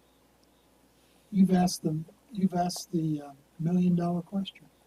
If He's their chosen people, Well, he allowed them to be 6 million of them to be exterminated right? It just keeps happening. over and over And again. if you're the chosen people, you would think that they would be safe to be the chosen people. There are Christians all over the world being butchered to death Yeah. right now. But not like this. Not Not many as many like as the this. Jews. Not like the Jews. It's just, like one of the movies I was on, The Youngest Partisan, it was all about the Jews being destroyed by the Germans. And It's I called never- the Jewish problem. And I really never really thought too much about it till I was in that movie, and thought about, wow, this is really bad. I mean, this is, and the fact that kid was able to help so many of them escape was, I mean, that's a true story. That movie's a true story, and that made me do a lot of thinking about, what they've gone through, and then I thought, oh, well, it doesn't seem so bad now, but it does. It does. It seems real bad now. It didn't seem so bad when we were doing the movie. I mean, it just seems to be getting worse and worse, and there's going to be a point where somebody's going to do something to blow up the world. Oh, cricket. Well, 3,000 years. I went to Daniel today. Daniel's a book in the Bible. Okay. He's a great man in Christianity, in Jewish and Christianity. He's a great man. And Sight and Sound. You ever heard of Sight and Sound in Lancaster? The TV or a The record movie, store? the theater. Oh, yeah. Okay, yes. Yes. Well, they do Broadway quality shows. Yes. I went to one Did you? many, many years ago with Pam. Well, I gave the brochure to your girlfriend, Okay. and she's going to try to get you to go to see Daniel. Okay? You should go. And I'll tell you why you should Tell go. me This why I is should off topic. The acting is phenomenal, Okay. and you can get a backstage tour. Okay. I think you would appreciate the acting. I think you would appreciate maybe not the storyline. Well, what's the storyline? The storyline is I mean, I'm not. the Jews are taken into captivity. And Daniel works his way up to being second in command Okay. of two different regimes. Okay. But he will not worship the king of Babylon Okay. or Darius, the king of, it'll come to be. Patty's probably very mad at me on that, 'cause I can't remember. But he won't worship him as king. He will only worship God of the Bible. Okay. And people are trying to kill him. Okay. So they throw him first. They throw his three friends into a furnace because they refused to bow and worship the king. They were serious. They The were king serious. looks inside the furnace and he sees four people walking around in the fire, Oh, unhurt, no singeing, no smell of smoke, When they come out, they can't, nothing is hurt on them at all, and they don't smell like smoke. Jesus was inside the furnace. This is what I believe, and the Okay. Bible teaches. Okay. Jesus was in there saving them to make an impression on this king. Hmm. Now, this king bowed down and worshipped these three men's God, the God of the Bible. But then he got arrogant again. Oh. He got arrogant again. And God made him into a wild animal. Okay. For 7 years. He ate grass. He was a wild animal. Lost his kingship. He repented. Finally. Got his whole kingdom back. And there was Daniel, the whole time keeping the kingdom together. For him. And did he stay a face? He stayed. Because he could interpret dreams. And Nebuchadnezzar got a dream. And Daniel interpreted it. And now he's interpreted a couple of good dreams for the king. But then there's a bad one. This is a story that goes all through the Bible. Right? Where God gets mad at his own people because they're rebellious. And he lets other countries come in and take them as punishment. Correction. Because his people reject him. He has done miracle after miracle after miracle for his own people, and yet they turn their back on him. And so he disciplines his children, just like a father would discipline But the his child. the biggest problem, I think, in my opinion, is that he doesn't want to show himself so that you want people to believe you. Don't hide. Don't hide so that we actually see you. We want to see you. We want you to walk in here and see. We don't want to read a story that's generations old. Come out with a video. No. We want to see this thing. We want to, if everyone, like if you're the king, we know you're the king. If you're walking around with a crown and you're the king, we want to know you're the king.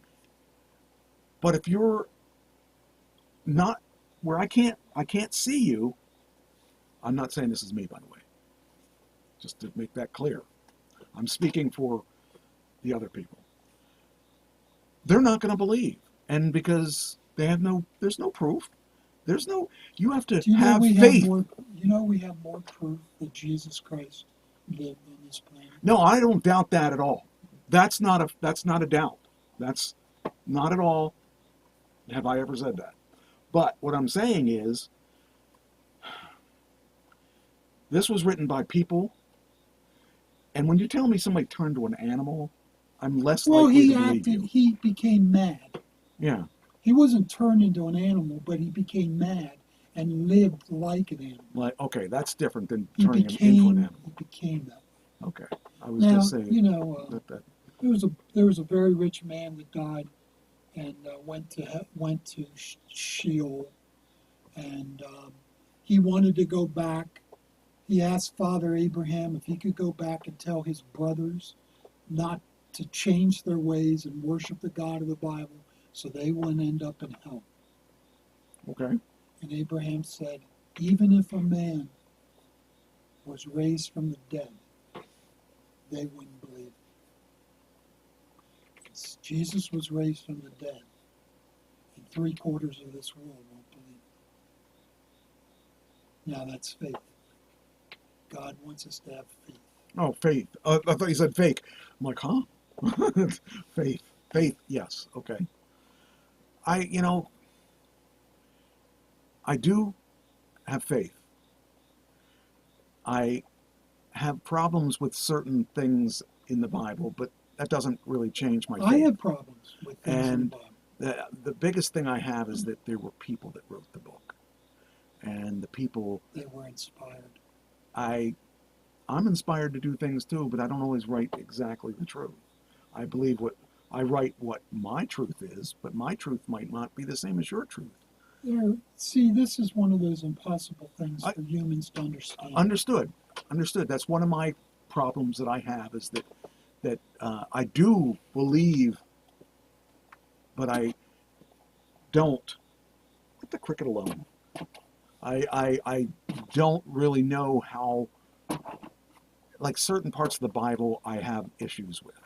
And if you ask me what they are, I couldn't tell you off the top of my head. But there are certain things that I think is really, really strange. And then you, like I don't know if I believe in Satan. I just think that why would you let that? If you want your people to believe, why would you have something to steer them away? If you don't know what bad is, how do you know what good is? Why would there have to be bad? How would you know what good was? We'd be robots. We'd know. I think we'd know. You sure? It has to be bad for us to know. I feel that we know what bad is, and we still are bad. We still do bad things. Everybody does bad things. Not some worse than others. Yes. Even Christians. Yes. That's what I'm saying. Why does it have to be that complicated? Why can't it be, you can either follow me or not? This is it, you know. Or why, if, let's talk about someone that, let's talk about a person that may or may not exist. Let's talk about a person that spends their whole life taking care of other people, trying to make people better, but they don't necessarily have a faith. But they're a good person. They're a good person. What happens to them? I am the way, the truth, and the life, and no man can come to the Father except through me. Quote from Jesus. Again, what about that person? That person's a good person. He did everything right. He did everything. He took care of people that needed food. He took care of people that needed help. He did whatever he had to do the right thing. The right thing. What is the right thing? Well, what we think is good, what we think is positive, that person, because he's not sure or doesn't really think that there might be someone, but that was never a priority of theirs. Their priority was trying to be a good person. Just be a good person. And there are a lot. When you go before, when you die, and you go before God, what he's going to ask you is, what did you do with my son? I didn't do anything to your son. What did you do with my son? With your son? Did you believe in him? Did you bow Well, down and worship him? let's play the devil's advocate. Sure. Let's say I didn't do anything for your son, with your son, but I took care of people. I didn't do anything bad. I didn't shoot anybody. I didn't hurt anybody. I didn't talk bad about people. Everything I did was positive. See, what doesn't God? Okay, here's the answer. Okay. God is holy. Mm-hmm. Perfect. Mm-hmm. He can't stand sin. Mm-hmm. Revelation says that there will be no sin in heaven. But nothing to defile. But this person never sinned. This person, everybody sins, but this person. How many sins does it take to go to hell, Mike? One. And if I was, say I was Hitler, I hate to say that, but let's say I was Hitler. Let's say I was just about to die, and then, poof, I get this epiphany. Oh, there is a God. There is Jesus. Well, I could go to heaven then. Okay, technically. Yeah. That's true. He could go to heaven. Yeah. It is possible that Hitler's in heaven. Yeah, that would really suck. Right. And there would be a lot of people that wouldn't want him there. But this is the hard thing to understand, and it took me years to understand this. I'm just as big of a sinner as Hitler. No. How many people have you had executed? Because I blasphemed God for a long But you didn't kill anyone. No, but I blasphemed. And what about all those children and that's a big difference. They're not equal in my eyes. Mike, I know that is the problem. Right there. That's what keeps people from Christ. You've hit the nail on the head. You nailed it. I didn't mean to nail it, but you did. But you nailed it. I'm just saying that those are some things that I have issues with. I still believe, but I still have issues with it. And there are parts of the Bible that I don't like. Yeah. I don't like at all that God commanded his followers to utterly destroy everybody in the clan. or in a tribe or in a nation, including innocent, including babies. I don't understand. I think you're getting my dog mad at me too. All right, I believe. Get up here. So anyhow, you should go see Daniel. I will do that. The acting, if nothing else. Just for the acting, because I think you'd appreciate it. I'm not opposed to it. You know, I don't have an issue with it, even from a theological standpoint. I didn't know this. I don't know the story of Daniel. You should read it before you go. I don't read anything. I really am not a good reader. That's what makes me a horrible actor, is that I hate reading. I love acting, but I hate reading. I hate memorizing, but I still, I do music and hate memorizing those too. But, I'm not that much of a reader. Just go and take in. But I would take it. Just go and take in the what story. you can take in. And enjoy the acting. Yeah. And enjoy the music. It's a musical too. Oh, and enjoy okay. the Well, music. that part I won't like as much, but it's not overpowering. Okay. Yeah, I don't have a problem with that. So that will probably be okay. So I cried through it. It's his birthday. So I cried through Daniel. Am I going to do that? I doubt it. I'm very sensitive. I'm very sensitive. I don't know the sensitive side of you. Hmm? I don't know the sensitive side of you. I've known you a long time, and I don't know the sensitive side. I'm a sensitive. You hide that well. I do. You do. I believe that. I think I don't hide it that well. Well, maybe I do now because people can't read me. A lot of people. I think that's probably why I think that there are a lot of reasons why that happened. But, yeah. It's interesting to hear you talk about some of this stuff and you being sensitive. That part kind of surprises me in some ways, but in other ways it don't. Like I can't stand to have a dog hurt on TV. I won't watch the show. No. Can't watch the show. No, right. Me neither. Like I can't watch The Sopranos. Okay. Because that upsets me. And I miss out on great quality TV. Yeah. Because of that. But that show is a little extreme at times. Breaking Bad. Breaking Bad, extreme at times, but I think it had some excellent writing. Yes. And actually, I really love the cinematography of that because they take some shots where you would never, ever see. You would never see it in anything else. Just their creativity of their cinematography is probably some of the best I've ever seen. And it's funny to see it on a show like that they would do that. Like one show, they spent almost the whole episode on a fly that Walter White, the main character, was cooking meth, and this fly was flying around, and it was driving him crazy. And it was like every time he thought he got rid of it, it would come back, and that whole episode was about him and the fly. It wasn't about the meth. It wasn't about anything other than that. But it was just, I was thinking, how could you do an episode about a fly? And they did. They did this whole episode about a fly. Here's another thing in the news today. Okay. That makes people not believe in God or believe in Christ. It's the hurricane and what it did to Asheville, North Carolina. 600 people missing. Yeah. Over 140 people confirmed dead. 67 trillion, 67 million or 67 trillion. Water. They got more water in 3 days than they've had in 6 months. 6 months worth of water hit in 3 days. And the flooding. We were lucky.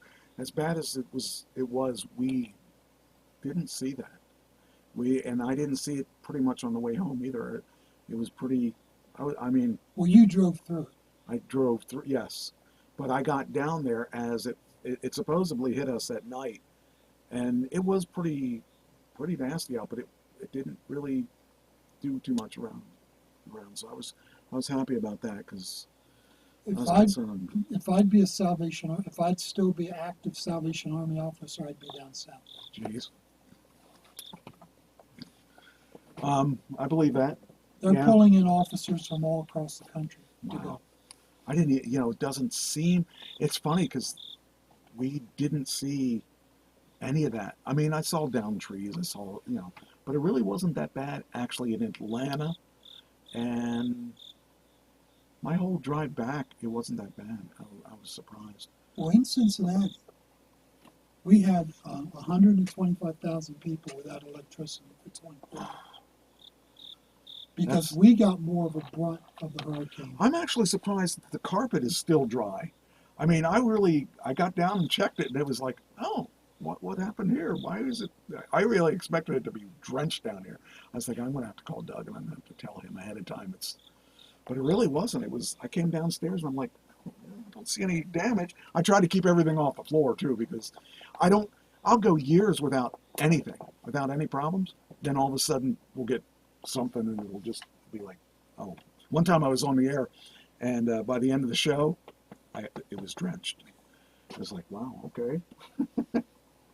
Blowing up your studio. Well, fortunately, I'm smart. I got everything off the ground, and anything that gets, I mean, this setup here is pretty much dead now because it's hit water a couple times, but I've lost nothing really of any major, because I keep everything off the floor. But yeah, it always worries me because it'll go years without flooding, and then I'll get sometimes I'll just get a flood out of nowhere. What's it wet down here for? It's hardly even wet outside. Just something weird is going on. But the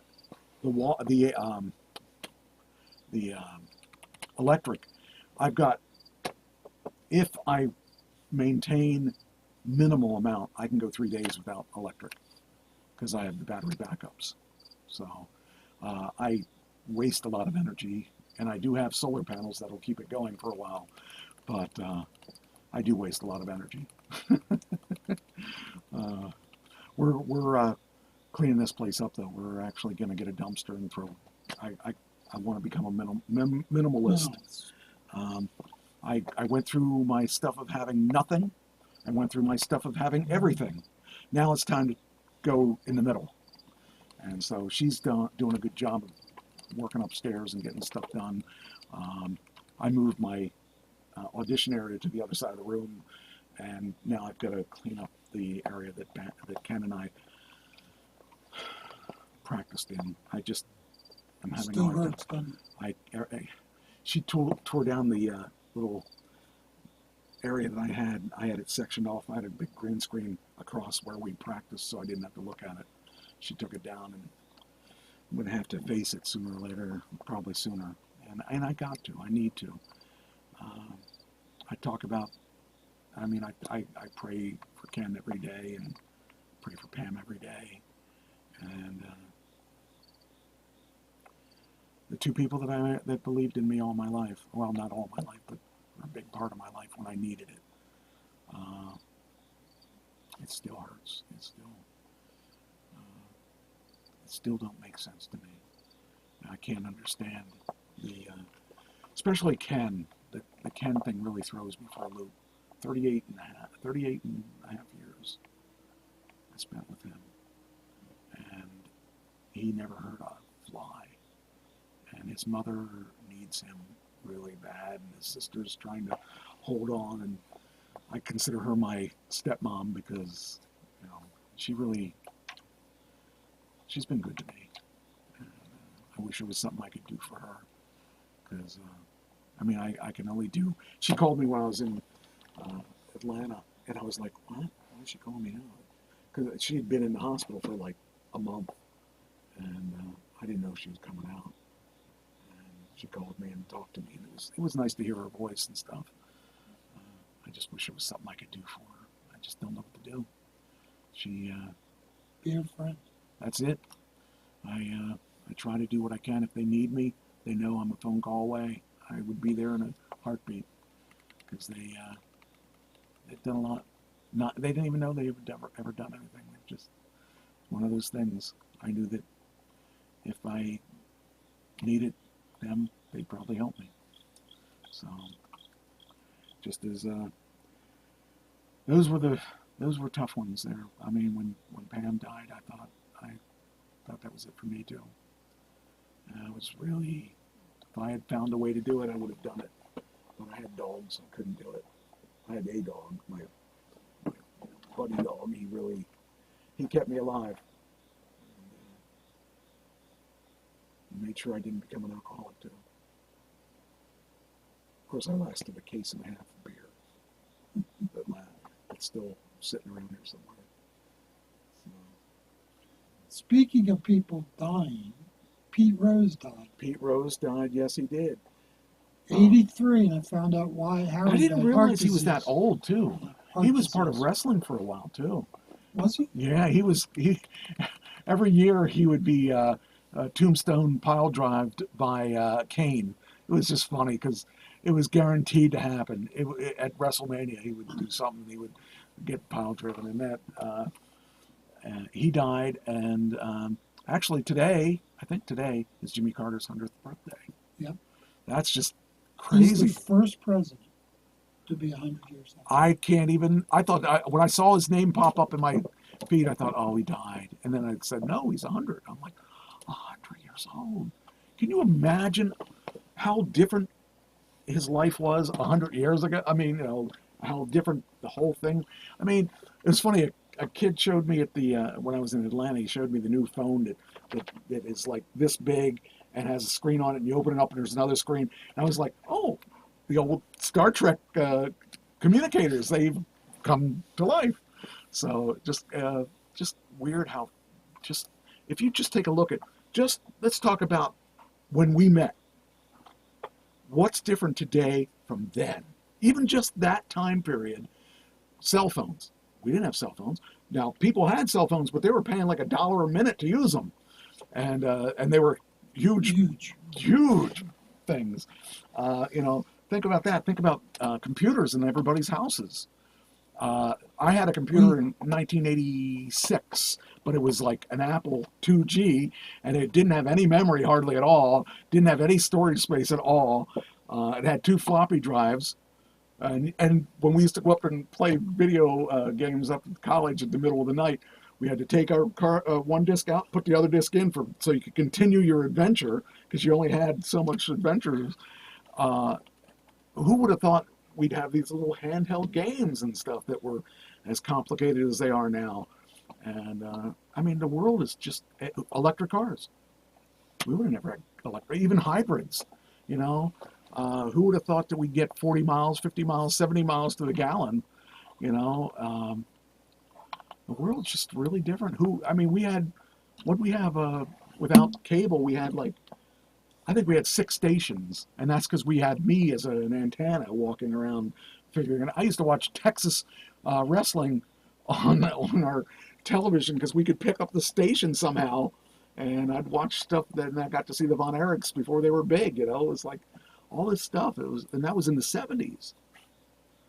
Our lives have been so different, and who knows what it's going to be like in 20 years, even in 10 years, a difference. Well, AI is going to change everything. AI is changing everything.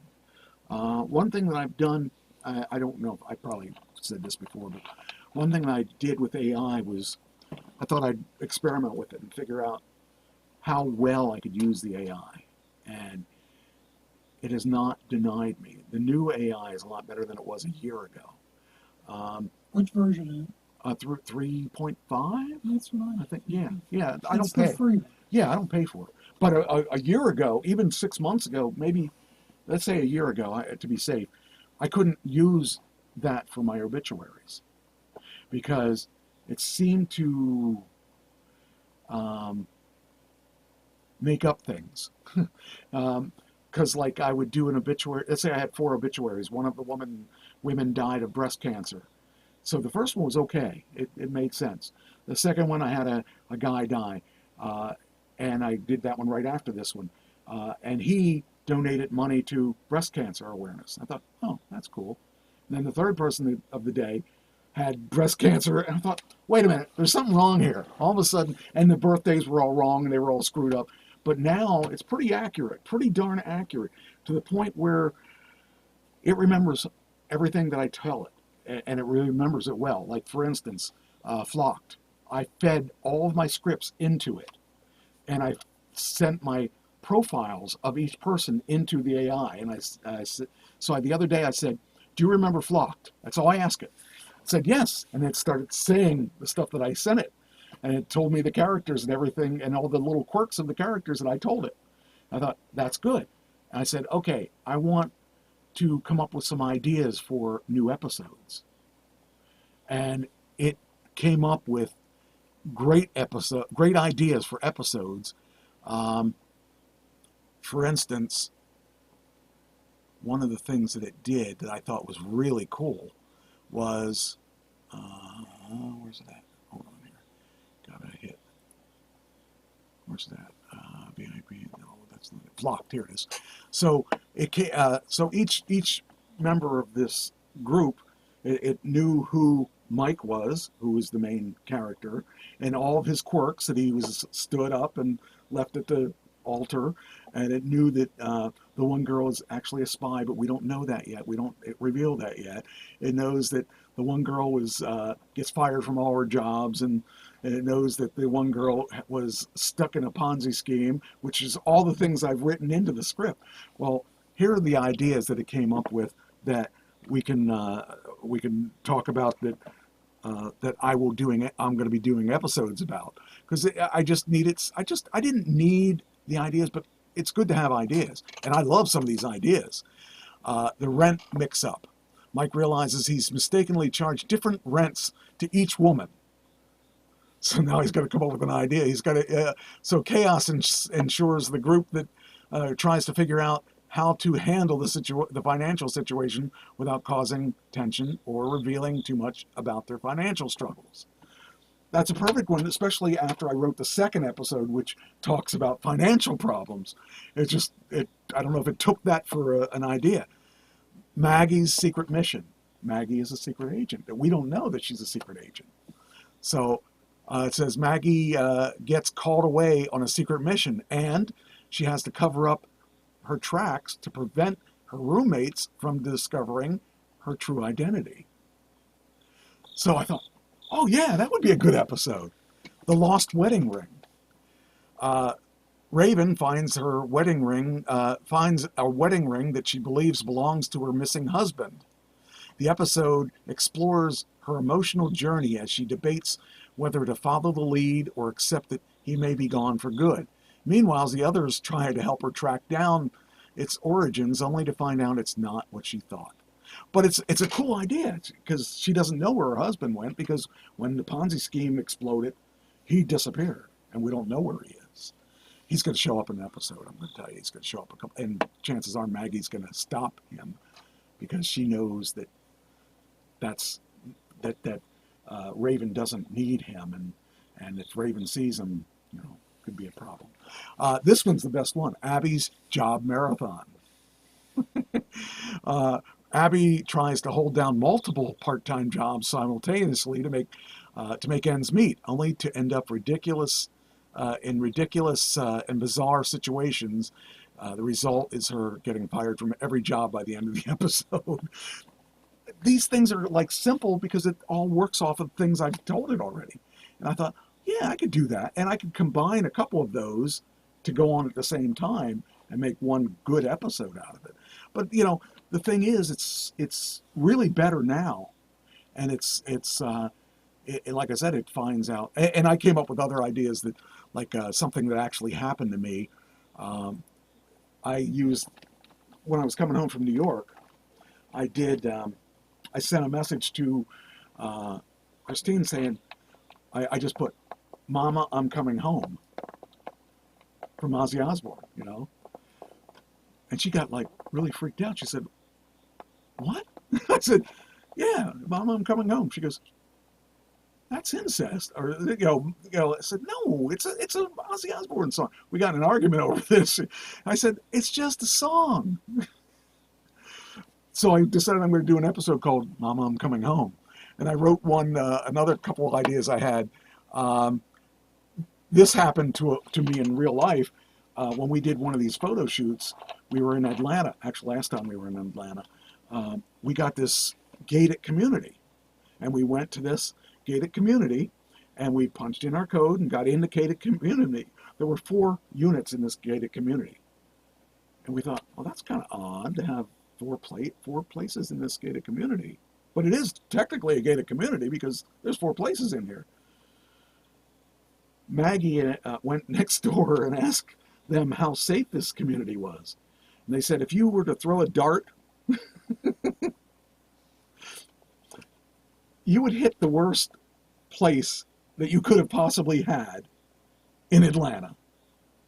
We were the only part that was safe in the gated community because we were in this gated community. Because the rest of the place was apparently, it didn't look that bad, but apparently it was really crime-ridden where we were. So I decided we were going to have to do one about the gated community. Because, I mean, all these things I come up with, a lot of these things we've actually lived through, or one of us have lived through anyway. Like this one I'm going to do called Lala. Lala is one of the fashion people that came out to our New York event and helped us pick our clothes and stuff. And I find out Lala is like maybe 5'4", and he is obviously gay, and he took a liking to one of us. 3 of us were women and 1 of us was a guy. Which one do you think he took a liking to? I didn't even know it because it was funny. I'm getting dressed and stuff, and then one of the girls came up to me and says, "Lala likes you." I said, "Yeah, he's pretty cool." No, he really likes you. I said, "Yeah, I didn't have any problems with him." "No, he really likes you." I said, "Oh, he's a nice guy." but you know, then we had I had one this past. I'll skip that one. Here's one. Raven gets introduced to AI and can't figure out how to use it. She's technologically not together. She can do a lot of things, but when you bring technology to her, she panics. So I thought we ought to do something like that. Then there's one, Dr. Pat episode, The Couch Surfer. This is about a true life thing that happened to us when we went to Orlando. We had this nice house, and it was David, me, Marcia, and Christine. And when David left, he was only there for a couple days, so his room was open. This girl named Dr. Pat, I'm going to have to obviously change her name, she said to Christine that she didn't like the roommates that she had. Can she hang out with her? She said, yeah, sure. Before she realized that Dr. Pat was a leech, and Dr. Pat didn't want to pay her share. And I was the one that paid for the whole place, and everybody paid me. I gave her, and I met her, and I thought, ooh, I don't like her at all. She just sends bad vibes. And she goes, well, can I stay? Or she told me, Christine says it's okay if I stay with you guys. I said, really? Doesn't sound like something Christine would do, but if she said it's okay, I guess we got to do it. Well, Christine did not say it was okay. She said she would ask us if we would do it, because I didn't want her there, and Marcia didn't want her there. I was in my room. I had my own bathroom, my own everything. So, like, she was there, so I didn't want anything to do with her, so I went to my room and was watching TV. And I'm sitting there watching TV, and all of a sudden my door bursts open, and it's her. I'm like, didn't knock. You just walked right in? She goes, I just need to see if you had something in your bathroom. She walked in my bathroom. I didn't have anything, whatever she was looking for, and she left. I'm like, and all she had on was a towel. I'm thinking, who does that? So I went, and I went out and I said to Christine, I said, do you realize that Dr. Pat is walking around with a towel and that's it. And she goes, no, I didn't realize it. I said, well, take a look.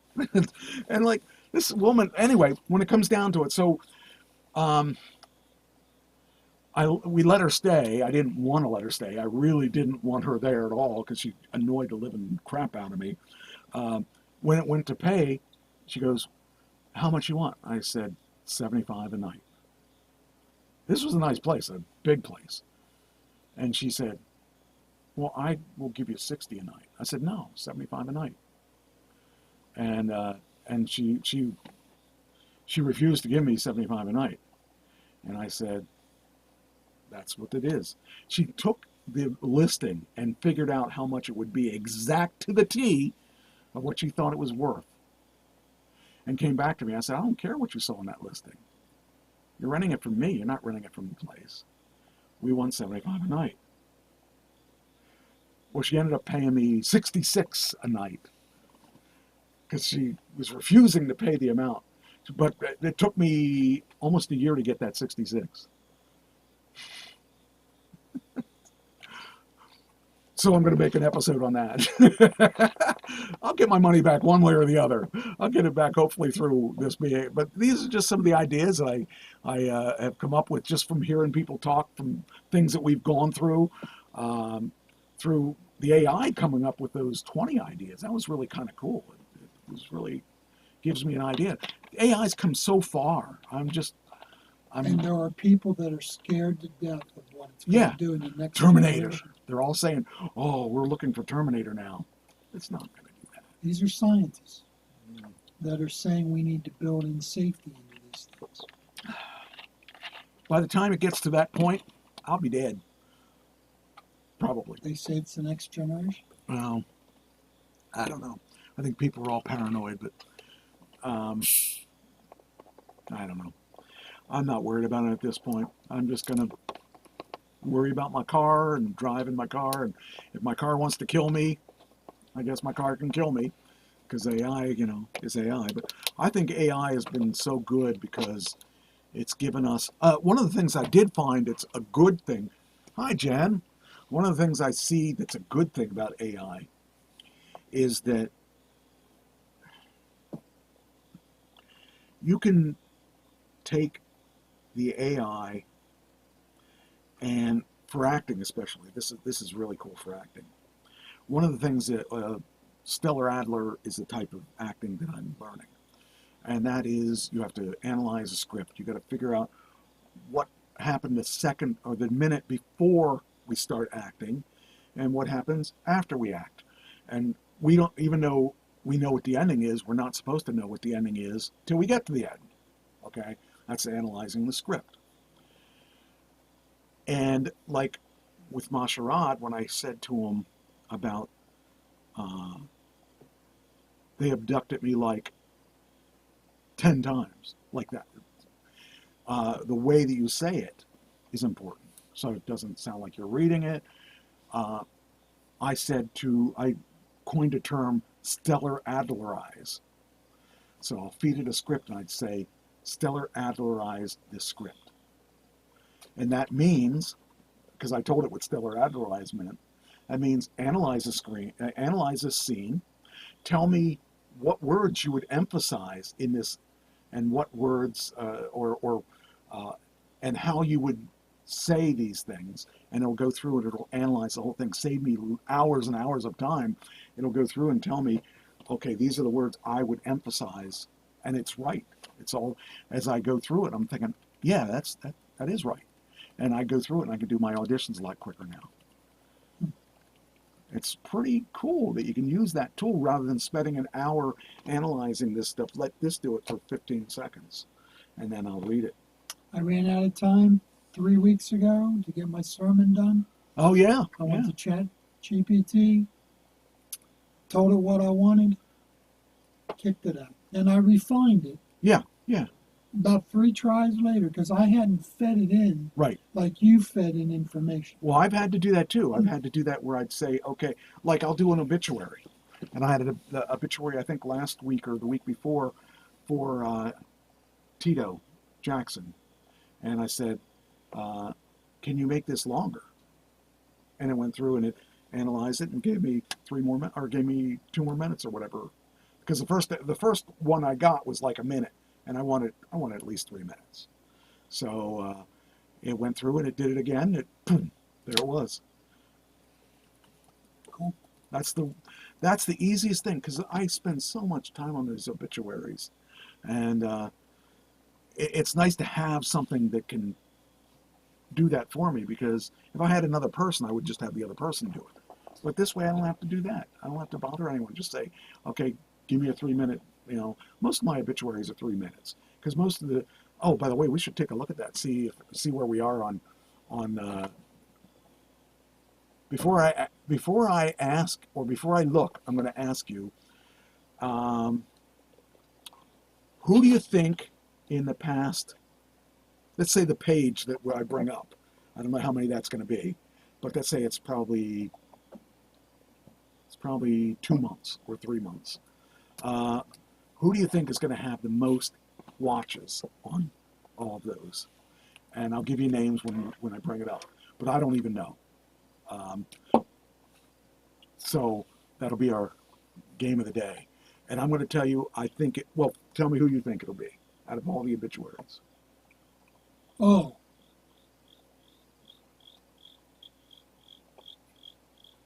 I think, I'm trying to remember who it is. I'll read them to you. I already know my choice, so in fact, I'm going to write the choice down here so I won't change it. But I think you're probably going to pick the same person. Okay, his name is written down. Oh, it's him.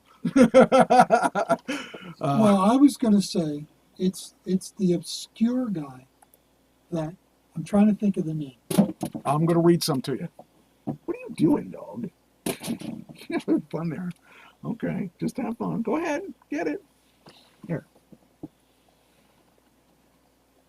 All right, here we go.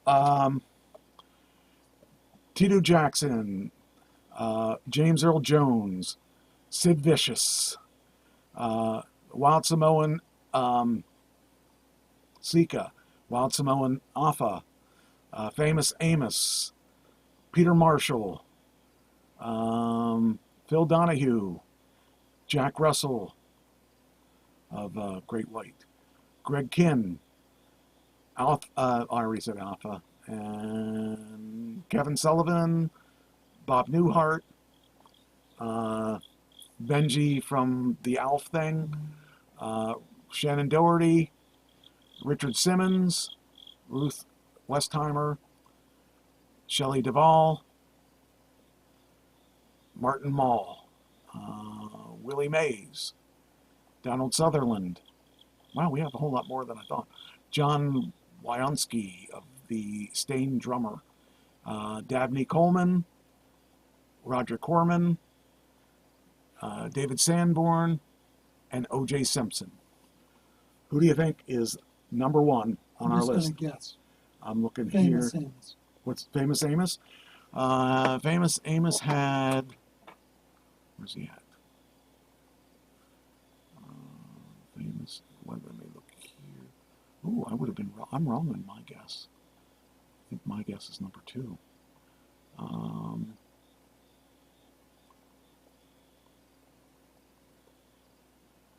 Where's he at? Where'd he go? Over here. Here's what I did, a bunch of them. Willie Mays. All right, where you at? No, wasn't that one. Oh, I passed him. Somehow I passed him. Okay, we'll look again here. Okay. Famous Amos, there he is. He had 8. The one I guessed was Tito, because Tito Jackson took off like a rocket, but he's only at 1,700. That was my second guess. My number 1 is one I never would have guessed was Alf Benji Gregory. I forgot about him. He's at 41, is that 41 or 47? 4,100. The best one I have is Wade Bryant. Wade Bryant. He is last time I checked was at 17,000. So That's the best one I've had. But each time these things get watched, that calculation that they have, that algorithm they have, throws me whole new people watching my stuff.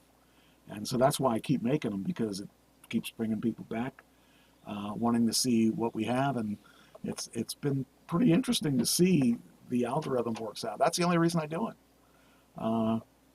Because I really think that I do them for the show anyway, so I might as well let people watch them. I used to keep them private, but I thought, well, why am I keeping them private? They could just be everybody's part.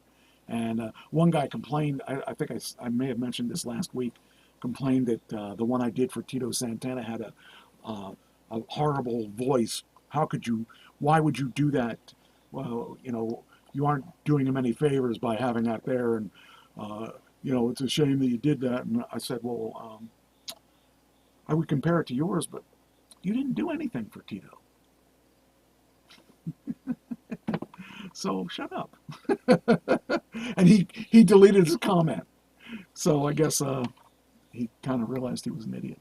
But most of these guys, we got a couple hundred for a lot of these guys. But Alf somehow, I don't know. I didn't think that would have done as well as it did. That would have been that's the biggest. I wasn't even going to do his because I thought nobody remembers him, and yet people remember him. I don't remember him.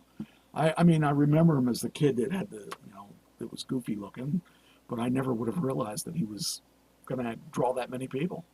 So even the ones that I think are going to draw well don't. And the Samoans did really well, but they didn't do nearly what Alf did.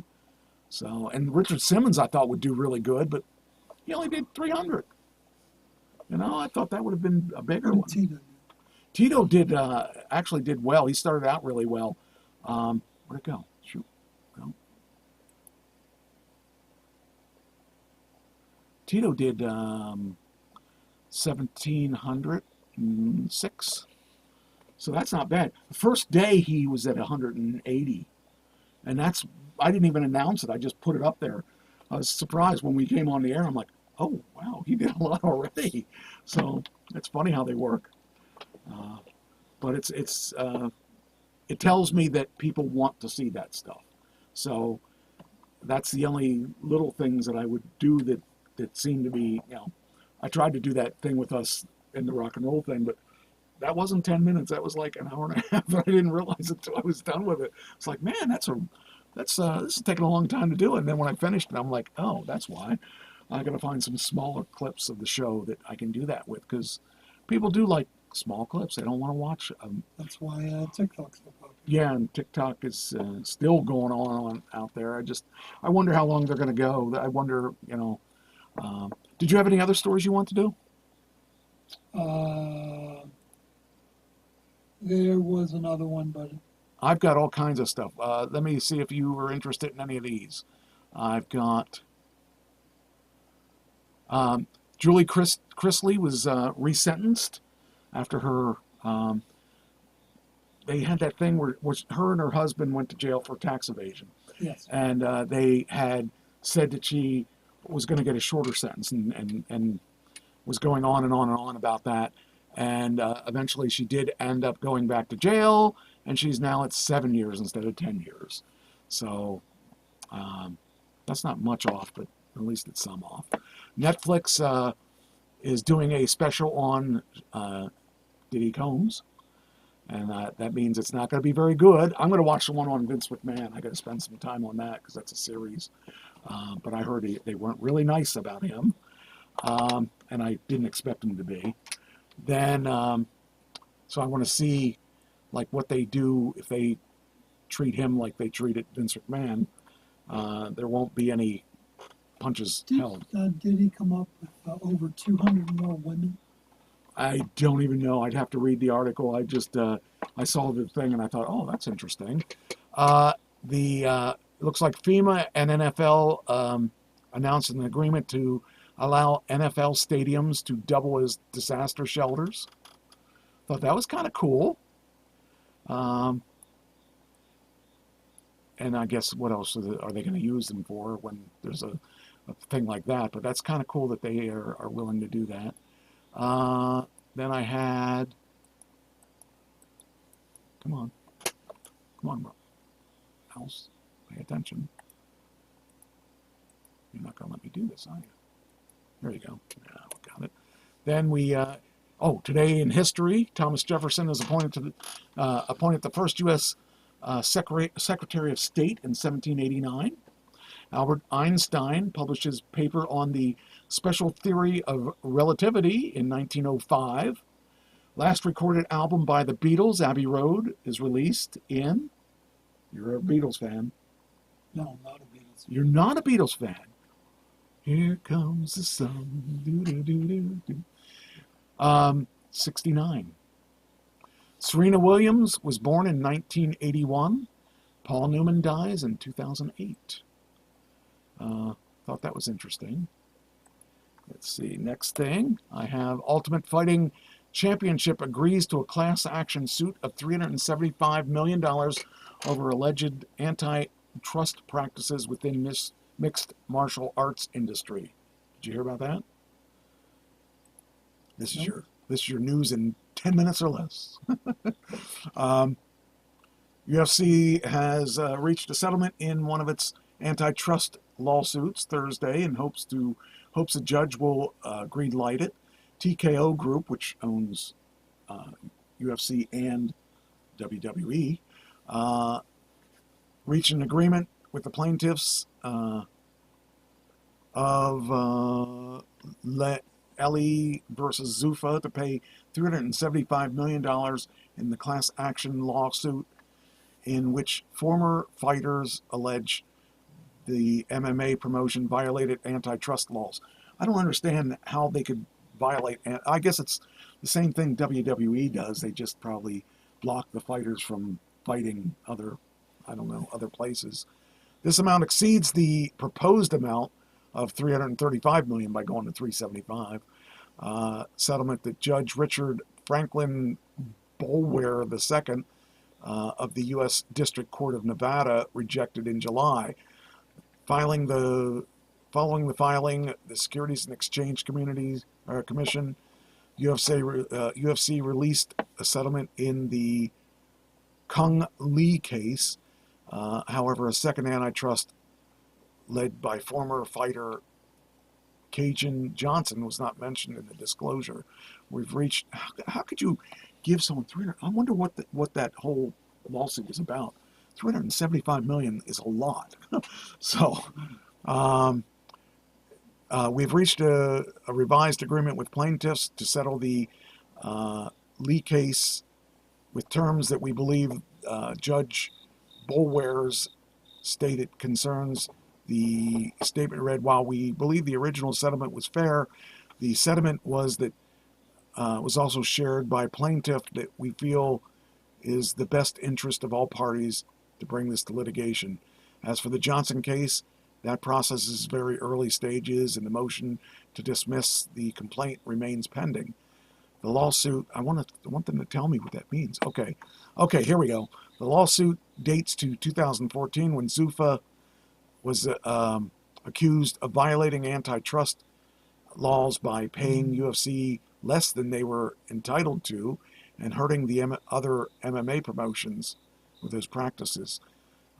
That's something that I think we talked about, that they have now wiped out the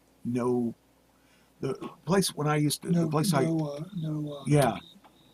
compete. Yes, that's it.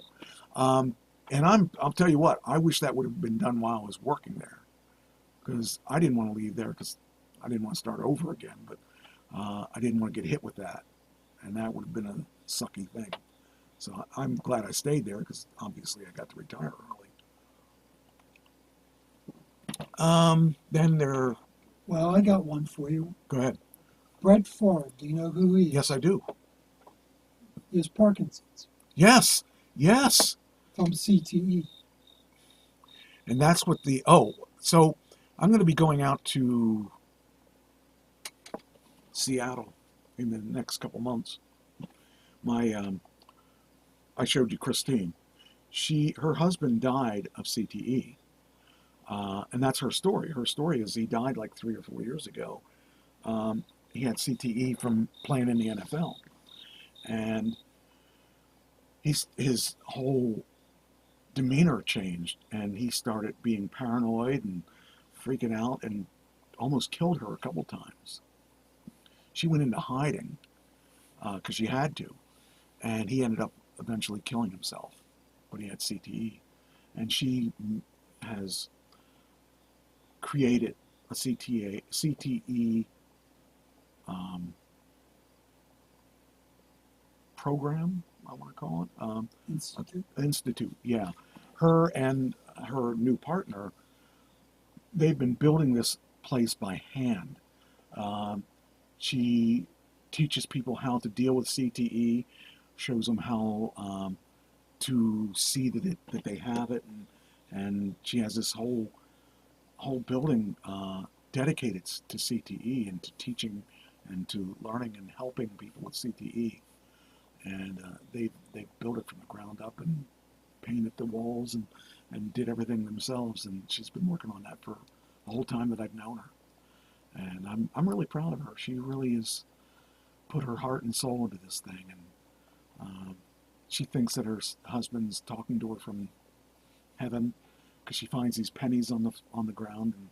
And I really am proud of her. I am so proud of her because she took it and ran with it. She has worked very hard to make this place, put this place together. She's working with Lee Steinberg, has his help somewhat, and they have Super Bowl parties, and she met Tyson, she met Steve Austin was there, Stone Cold, and all these people were there. I said, why didn't you invite me? And she invited me like 2 days before Super Bowl, and I couldn't find a place to stay in. And I couldn't afford the flights to go out there at the last minute, but it would have been nice to be able to see that. I don't know. Let's see. What's in here? I know I put a bunch of cool stuff in here. Here's more things. Rosetta Stone is first deciphered in 1822. First black U.S. Senator Hiram Revels was born in 1827. Production of Ford Model T begins in 1908. Legendary athlete Mildred Babe Dickinson Zaharian dies in 1956. I don't know who she is. Actress Jenna Ortega was born in 2002. She is young. Yeah. You know who she is? No. Do you know the show Wednesday? Yes. Addams Family? Yes. Wednesday? Yes. That is a cool show. In fact, the one woman that I showed you on here booked the actors for that show. So that's really cool. There's a debate tonight of J.D. Vance and Tim Walz. Yes. I'm going to see that later on. Former President Jimmy Carter turned 100 today. Longest living former president in the U.S. history. This is really cool. Purple Rain. Remember the Purple Rain? The Purple Rain House is debuting as an Airbnb. Reservations start this week. Oh, don't do this to me. Don't make me say no. Please. Okay, I'll allow ads. Okay, we'll do that. If that gets me the thing. Okay, so we gotta say it's okay.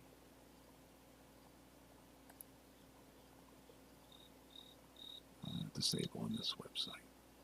Okay, so there's the Purple Rain House.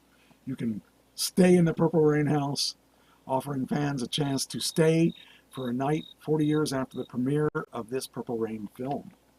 That's cool. I would love to stay in the Purple Rain House just because it's so different. That was kind of a neat little thing I got today. For a short time, up to 100 Prince fans visiting the music superstar's hometown will have a place to stay when the party's over that will let them go crazy over this cultural legacy. A home featured in the film Purple Rain. Do they have any other pictures?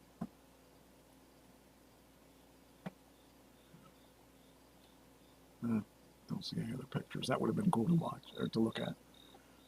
But that guy, he was an interesting man. Yosemite National Park, established in 1890. Bonnie Parker, half of the infamous crime duo Bonnie and Clyde, was born in 1910. Jimmy E. Carter was born in 1924. Actress Dame Julie Andrews, born in 1935. Walt Disney World opens in 1971. 58 killed, 869 injured from a mass shooting in Las Vegas in 2017. I remember that. I was still working then. All right, let's see. That was all I had for the entertainment, but I had stuff. Oh, we're actually at 10 o'clock. There was some stuff I just wanted to go over quickly because it was stuff that I thought we needed for. Let's see. Oh, this is it. This is cool. You're not diabetic, are you? Are you? Oh, you'll want to hear this then. If you didn't know this before, you will know it now. What? This is Mike. Oh, you are. You are one of them. I am lucky I am not. If you didn't know this now, you're going to say, whoa. Let's see. Let's go here. A stem cell treatment has reversed a 25-year-old woman's type 1 diabetes. A study last week found the case marks the first in which a patient with type 1 diabetes was treated using cells from her own body. I did stem cell on my knees, by the way. It's a really interesting process. Researchers at the Beijing Peking University extracted the patient's cells and reverted them to their pluripotent state.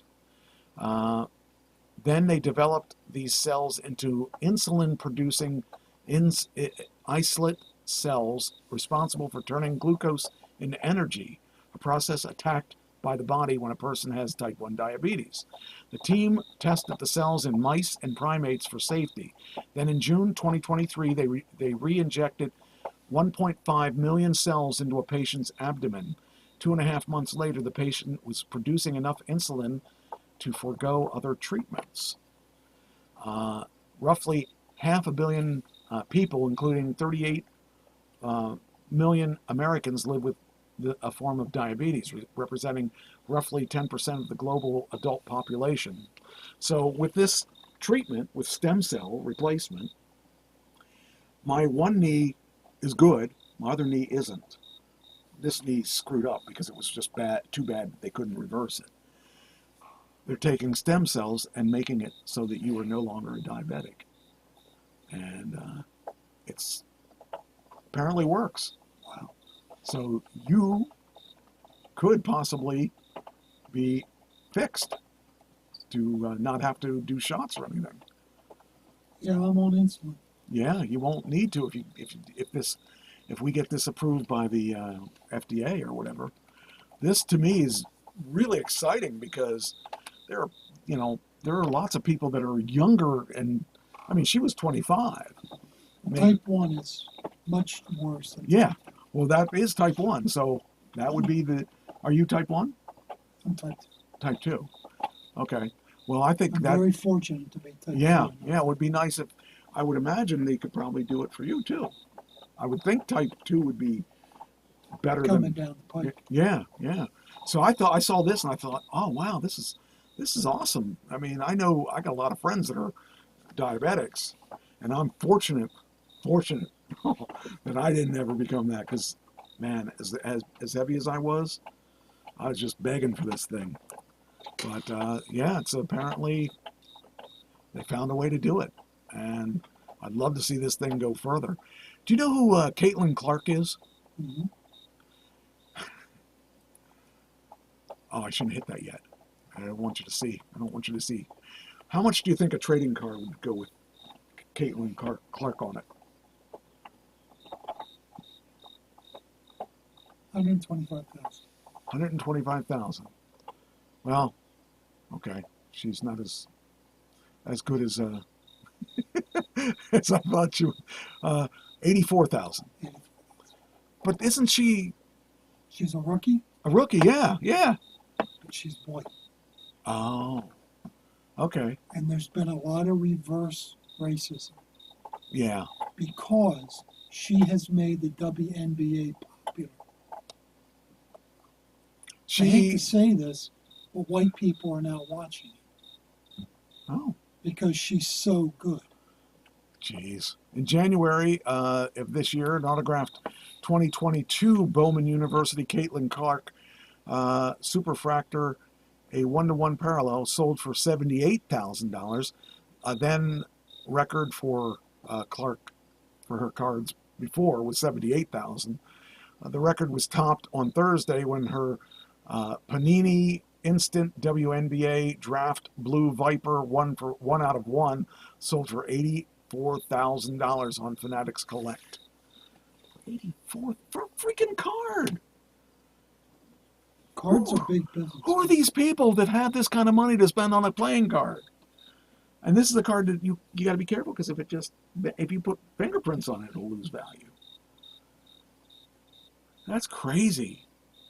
84,000. How much do you think a Mike Trash playing card would go for?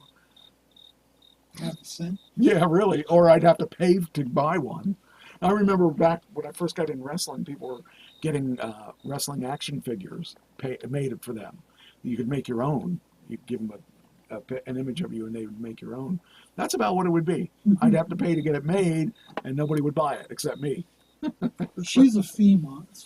She's just an exceptional basketball. I didn't know if you'd know who she was or not, so I was really surprised that you knew who she was. Well, if you're in the sports world at all, you know who she is. Yeah, well, that's just crazy. I would have not seen that coming if you had said to me that, But there's tons of resentment because they've been toiling in obscurity for Yeah. years. She comes along, and all of a sudden, people are watching all their games now.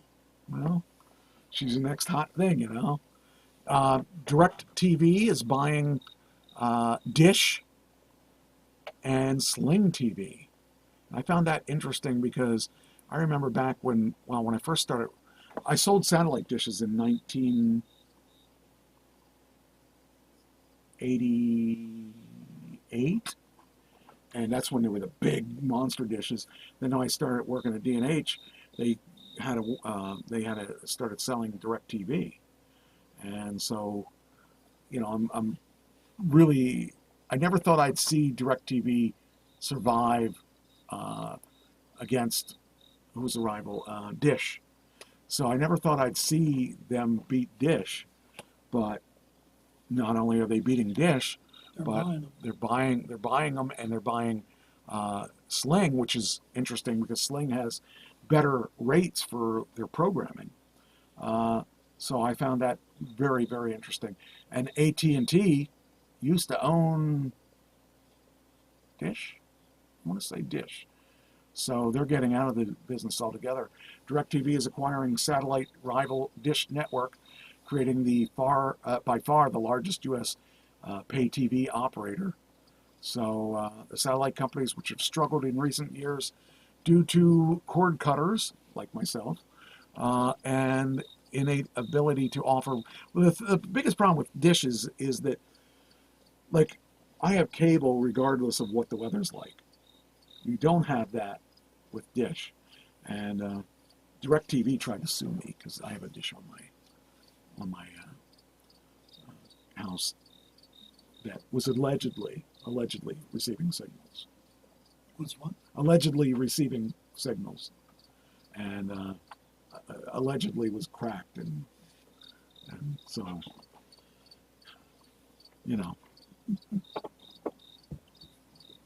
But that's illegal, and I don't do illegal things, so. No, not a bit. I would never suspect you of doing illegal things. Just because I made a purchase somewhere, they automatically thought it was me, But anyway, that was kind of interesting to see that they had gotten that. That There's another one that I saw today that was interesting. And this one was interesting from a point that we're talking AI.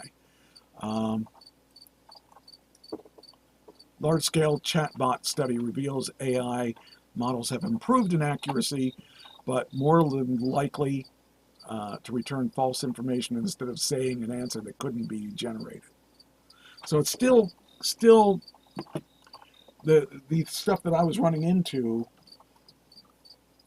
I still double check things after the end of result to make sure that if it says this person donated or started a fund of this, I make sure that that's still really true, because there are some inaccuracies that I've found, not recently, but I just want to make sure I don't run into that again where it's not accurate. Then, let's see, that's this one here, and get rid of that. I want to save the pop culture thing until we have time. I'm going to wipe out some of these that have been older. Oh, this one, I don't think I talked about this one. I might have. If I did, let me know. This teenager killed her mom and invited a friend to see the corpse. And she'll be spending the rest of her life behind bars. Tried her as an adult. Yep, she should. 14-year-old Carly Gregg asked her friend after she shot and killed her mother, a high school teacher, Ashley Smiley, inside her home. I can't fathom what would... Sickness. Yeah, but the problem is she's going to get off on that. They say she's getting her life in prison, but if you're saying it's a sickness and they prove it's a sickness, they're going to let her out after a couple years. And well, when I say sickness, I don't mean in a psychological sense. But it has to be psychological sickness. Why would you kill your mom? You're one way. You're a person that's taking care of you. She's evidently. And I didn't read the article. I didn't know why she did it. During the long murder trial, they heard how the teenager shot Smiley to death with a .357 when they got home from school. And let's see, her mother was a math teacher. Well, that's the problem right there. And I love this picture of her crying. You killed her. You killed her. What are you crying about? You know, prosecutors, let's see, told the court the shooting was carried out because Smiley had discovered her daughter's secret life with drugs. They painted Carly as a dangerous killer who had a burner phone, hidden vape pens containing marijuana, and a history of cheating at school and self-harm. I mean, that's the safest place to put her, I guess, is in jail, because she's not going to do herself any harm. I don't know. Kids that I just can't. You can get more drugs in jail than you can outside. Yeah, well, I don't know. Someone like that, I really just think that the death sentence is the best thing for them. They're not gonna give to society. Now she's crying there, so she may not be a sociopath. Well, I don't But know. showing the corpse to her friend That's leads me to believe she's a sociopath. yeah, that's really weird.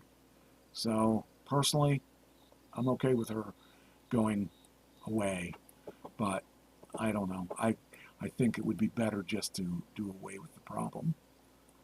So, oh, okay. Oh, these are the things. I want your opinion on this. I knew there were a couple things that I needed. We haven't talked about this because we've run out of time. Father turns in 10-year-old son after he allegedly threatened to shoot up a school. What is your thoughts on that? I think it was the right thing to do. Was it? Is it a 10-year-old? Because what happens if he did it? Well, if my son Dad would go to jail. Yes, and that's the other question, is because we have had that happen. But I don't know what would happen because I don't have kids, and I never had kids, and I'm never going to have kids. But I would think that when you're 10, you're going to say, "I'm going to kill you," and you're not going to kill him. You know, He probably did it to scare him and get him help. Maybe, but I don't know what the right thing is to do. What kind of kid was he? Was he given all kinds of other problems in school Right. and home? Because like that kid the one kid that shot up there were 4 people, I think, two adults and 2 kids. That kid was bullied. A lot of his life he was spent bullied. I was bullied as a kid. I was bullied as an adult, but I was bullied as a kid pretty bad. And I told the counselor if he didn't let me go to college, I was quitting. And of course they didn't want me to quit. But back then it was a different time. But the thing is there not a better way than having him? Couldn't counseling have helped him? Couldn't Maybe that was the only way Dad could figure out how to get him counseling. Okay, well that's one person that did that, but I had 3 of them that particular week. Because your dads are getting scared of going to jail. They are. So. Okay, so there's one, and then here's judge denies request to release 11-year-old son charged with threats. So like we got all these kids that before, when we were kids, we weren't going to shoot up school. So if I said I was going to kill you, Nobody took it seriously. Yeah. But now, since we've had so many shootings, there's got to be a better way than... I don't know what the answer is, but Well, in school, they teach you now not to do this. Right. Not allowed to do that anymore. Yeah. These kids should know by 10th grade in a elementary school, they should know better than to do a terroristic threat. They should know better. At 10, do you really understand it? The kid may have thought he was in safe ground telling his Right. I just don't know what the answer is. But dads are scared. I would be scared too if I had to worry about, but I just wonder if that was the right thing to do. If I would take my kid to a counselor instead, rather than turn him into the police. Counselor would probably call the police too. Harm to yourself or others, they have to call the police. I just think that's a bit. I guess if I had kids, I wouldn't want to go to jail, and I would probably think about that. But that just, I got taken off guard on that. I'm like, what is going on here? Then this one here, which will. Oh, I saw a special on. It was when Biden was in the Senate, and he had proposed. What was that thing I was watching? It was really weird because it was, first of all, you saw Biden with full head of hair and all that. He was about at least 20 years younger. Well, for him. But it was weird because he was voting against things that he voted for, or the other way around. I don't know which one it was, but it was opposite of what he was doing. He's been a flip-flopper. Yes, it really showed some parts. But this here is interesting. Biden proposes banning Chinese vehicles, connected car technology from the U.S. roads. Okay, we're getting a little paranoid now. If we're worried about the Chinese cars, that we're worried about these Chinese. The intelligence community, Michael, is telling these people that it is dangerous to allow these things in the country. I just don't. Because if they do this, what's to stop them from doing it from Tesla? That we no longer can have our maps to get around. I just think that they're just going a little bit crazy on this stuff. I wish I could sit in on that and hear what the evidence they have. Right. Well, that's the thing. The information says here, the U.S. Commerce Department on Monday proposed prohibiting key Chinese software and hardware in connected vehicles on American roads due to national security concerns. A move that would effectively bar Chinese cars and trucks from the U.S. market. Well, Trump wants to put tariffs on them. Well, I don't mind tariffs. I just wonder if we're really a little over paranoid about this stuff. Well, we probably are over paranoid in China. The first regulation, first reported by Reuters, that would force American and other major automakers in years ahead to remove any key Chinese software and hardware from vehicles in the United States. I just think it's, I don't know, I think they want to make money. I don't think they're trying to take over with their technology. Maybe I'm wrong about all that. And I believe they are. Hey guys.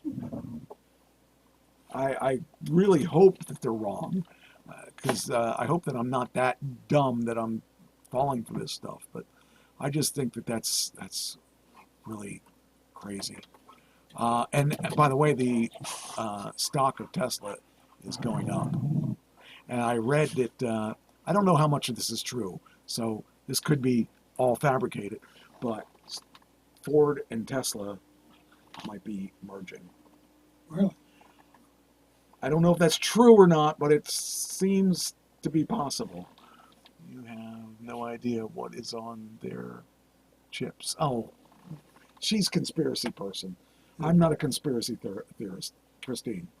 See, but we don't do conspiracy theory in my head.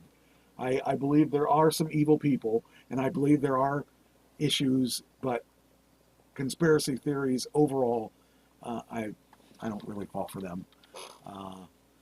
But what, you don't believe the Earth is flat? No, I believe that. The problem is when you get to the edge, how do you get to the other side? You know, I still have problems with that. I don't know. I guess we could probably wrap this thing up, but I did really think that was interesting to hear about. The Tesla stuff. So I also heard that Tesla was looking at buying NVIDIA. Now, NVIDIA is the largest AI guy out there. They have the servers that are running all this AI. And if they take over, if Tesla ends up doing something with them, if merging or buying, they will really, because Musk is PO'd about AI technology the way it is now, because he was part of it and he wanted it to be free. And the AI guys found ways to make money off of it. So I made him mad. So he's going to buy something. He's going to do something with AI. And I believe he could do this with NVIDIA because he ends up buying NVIDIA. When I started at D&H, NVIDIA was a small little itty bitty company. And they were making chips and I saw them using chips in the different companies' stuff. And then they made bigger chips. They got bigger and bigger. Now they're the largest video company out there. And I didn't even know they were doing AI stuff, but here they're the largest AI company in the world so they have all supercomputers. The yes, they make the servers. So Musk wants it because of the huge enhancements that could be done with Tesla, for one, with the smart driving. I can tell you, smart driving cars, the Tesla cars, are really good. They're really, really good.